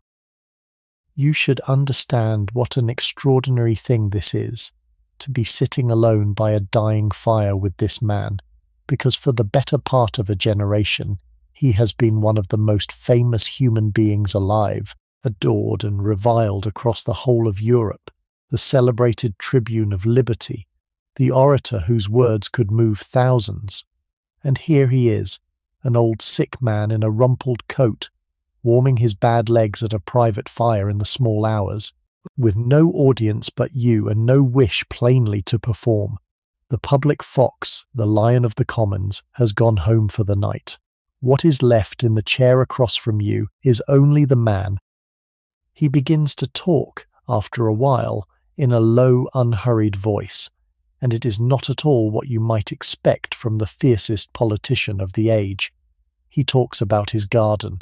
He has a place in the country, he tells you, away to the southwest. A modest house, with a modest piece of ground, and it is there, not here, not in London, not in the Commons, that he is now most truly himself. He tells you about his fruit trees, and the trouble he has had with a particular wall, and the birds that come to the garden in the morning, which he watches for hours and can name, and waits for as a man waits for friends. He talks about the books he reads there, the old poets Greek and Latin and Italian, which he loves now, he says, better than any speech he ever made or heard. There is no bitterness in any of it, none of the rage of the thwarted politician, none of the old fire. There is only a deep, settled, almost startling contentment, the peace of a man who fought all his life for high things and lost most of the battles and has found, late and unlooked for, that it does not finally matter as much as he once thought. He tells you, too, in the easy way of a man talking by a fire late at night, about the journey he has lately made, for in this season of peace he crossed over to France, to Paris, the city that had been the great obsession and the deep wound of his political life, the place whose revolution he had defended at the cost of nearly everything. And he went, in the end, not as a politician, but almost as a traveller, to read in the archives, and to see the famous sights, and to meet once the extraordinary man who now rules the French. He speaks of it without triumph and without much disappointment, as a thing seen clearly at last, the leading drama of his age viewed close to and found to be, like all things viewed close to, smaller and stranger and more human than the legend. He had spent his passion on it once. Now he can look at it calmly, an old man on his travels, and come home glad to his garden and his birds. And then he tells you the quiet truth he has shared with very few people, and he tells it simply, looking into the fire. He tells you that he is happy, that for all the defeats, all the long years shut out of power, all the abuse heaped on him, all the friends lost in the bitter quarrels, he is now, at the end of it, a happy man. Happier, he says, than he ever was in the thick of the fight, when he had everything still to win. He tells you, almost shyly, that the cause of this happiness is chiefly one person, the woman he lives with in the country, whom he loves past all expression, and who has made the last years the best of his life, and that he has lately, quietly, taken steps to honour that bond fully and openly, though the wider world has scarcely noticed. He tells you that he no longer minds, very much, about the matters he used to mind about above all else, about office and power and being proved right. He has come to think, he says, that the point of a life is not to win, which is mostly out of our hands, but to have stood for what was right, and to have loved well, and to have kept faith with one's friends, and that these he has done, and that they are enough, and that he is, against every expectation of his wild and stormy youth, at peace. It is remarkable to hear from such a man in such a place, and you understand, listening, that you are being given something rare, the inmost truth of a famous heart, freely in the dark, to a stranger who happened to be by the fire. He is not trying to teach you anything. He is only saying aloud to someone who will listen kindly the truth he has come to know, and it casts a gentle backward light over the brilliant evening, over the full brilliant doomed connection, the dazzling duchess with her secret griefs, the witty ruined playwright, the proud lords and their rotten boroughs and their noble faith, all of them. They were people, in the end, only people, with their gifts and their vanities and their wounds, trying as we all try to do some good and to be happy, mostly failing at the first and snatching what they could of the second. And here, in the small hours, the greatest of them tells you that the snatching of it, the loving and the keeping faith, was the whole of what mattered after all. He falls silent. The fire sinks. And after a while he hauls himself up out of the chair and rests a heavy hand a moment on your shoulder, the old warm friendliness of him undimmed, and bids you good night and goes, and you are alone again by the embers, and the evening is nearly over. You sit on for a little in the warm dimness, turning it over, the strange gift of the last hour, the most famous man in England settling by a stranger's fire to say, simply and without performance, that he had found his peace at last in a garden with the woman he loved, and the old poets by him. It seemed somehow the truest note of the brilliant evening, truer than all the wit at dinner and the politics over the wine, and it casts its quiet light back over everyone you have met tonight, the proud lords, and the dazzling wounded duchess, and the ruined laughing playwright, and all the rest, so that you see them, suddenly and clearly, not as the grand figures of an age, but as people, only people, doing their best to be happy, and to do some good in the little while they have. The fire ticks and settles, the candle gutters, and the evening lets you go, for the house is closing itself down around you now. Out beyond your silent room you can hear it happening, the ceremony of a vast house going to sleep. Carriages are being called up to the door, and you can hear the wheels on the gravel, and the stamp of the horses in the cold, and the voices in the hall as the last guests take their leave, the good nights, the promises to meet again soon, the door opening and closing on a breath of the freezing dark and shutting it out again. The Duchess has gone, carried off into the night toward Devonshire House. Sheridan has gone, off to whatever waits for him in the small hours. One by one the bright company that filled these rooms has slipped away down the dark drive and back into the sleeping city, until the house, that was so full and so loud, falls quiet. It is very late now, later than you have been awake in a long time, that strange deep hour past the middle of the night, when the world feels emptied and still, and the ordinary day seems a force belonging to another life.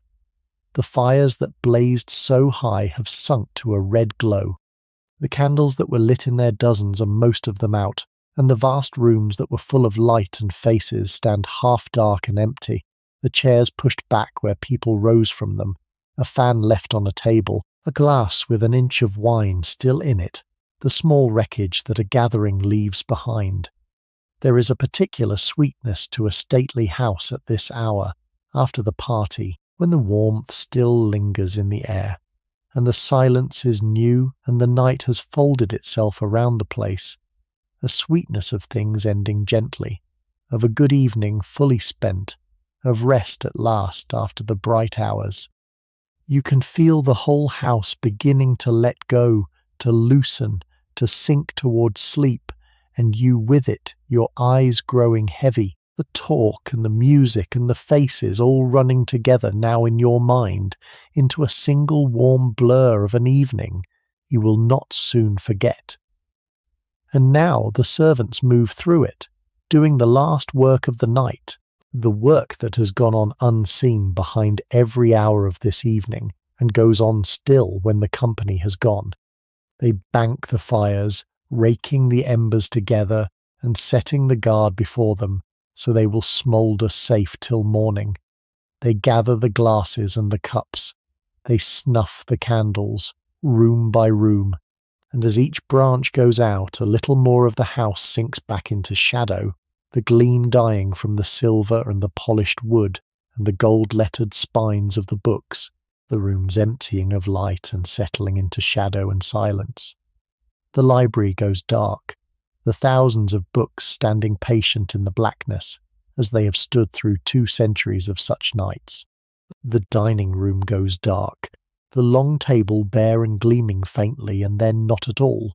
The hall goes dark, and the painted faces on the wall, the martyr Russell, the lords who invited William over, the long line of the Whig dead, fade back into the old oak as the last candle is carried away, keeping their silent watch over the sleeping house as they have kept it for so extended and will keep it for so long after.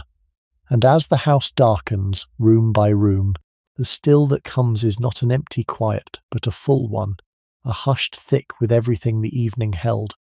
You can almost feel the talk still hanging in the air of the dining room, the brilliant flashing talk now stilled, the ghost of the music in the drawing room where the pianoforte stands closed, the warmth still breathing from the banked fires, the faint sweet smell of the snuffed wax. The house settles on its old foundations the way such houses do at night, a creak in the timbers, the tick of the clocks in the dark passages, the small sounds of a building 2 centuries old composing itself for sleep. Far off, a last door closes. A last pair of feet goes up a back stair. And then there is only the deep hush of the winter night, the house holding within its dark bulk the sleeping family and the sleeping servants and the memory of the cause and the dead on the wall, all of it gathered safe behind the shuttered windows, while the cold lies on the park outside and the bare trees stand black and still, and the stars wheel slowly over Kensington. You go up, at the last, to a calm room that has been made ready for you, high in the old house, with a fire burning low in the grate and the bed turned down and warmed. The window looks out over the dark park, where the bare trees stand black against a sky just barely lighter than themselves, and far off, low on the horizon, the dull glow of London sleeping. There is no sound now but the small settling of the fire, and, somewhere deep in the house, the slow tick of a clock. The cold is held off beyond the glass. The warmth is here, around you, in this old room, in this old house full of its memories and its faith and its dead, a house that has gathered, for one more winter night, the brilliant, tired, beautiful company of a cause that believed, for all its blindness in liberty, and that you have been, for these few hours, permitted to sit among, and that, for tonight, is enough. There will be other evenings in different houses in far corners of the long past, and I hope you will come with me to them when they come. We will sit by new firesides and meet others now 200 years gone, and take our slow time with them, the way we have taken it tonight. If you would like to find your way back here, to these quiet hours among the vanished, you are always welcome to subscribe, and as there is no cost to it, and no hurry, the door will simply be open when you wish to come again.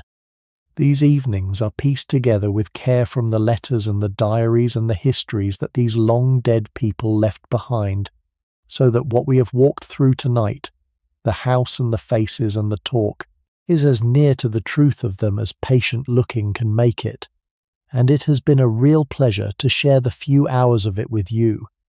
But now the fire is almost out, and the house is asleep, and there is nothing more to see tonight, in this old red house in its dark park, on this winter night in the long-ago peace of 1802.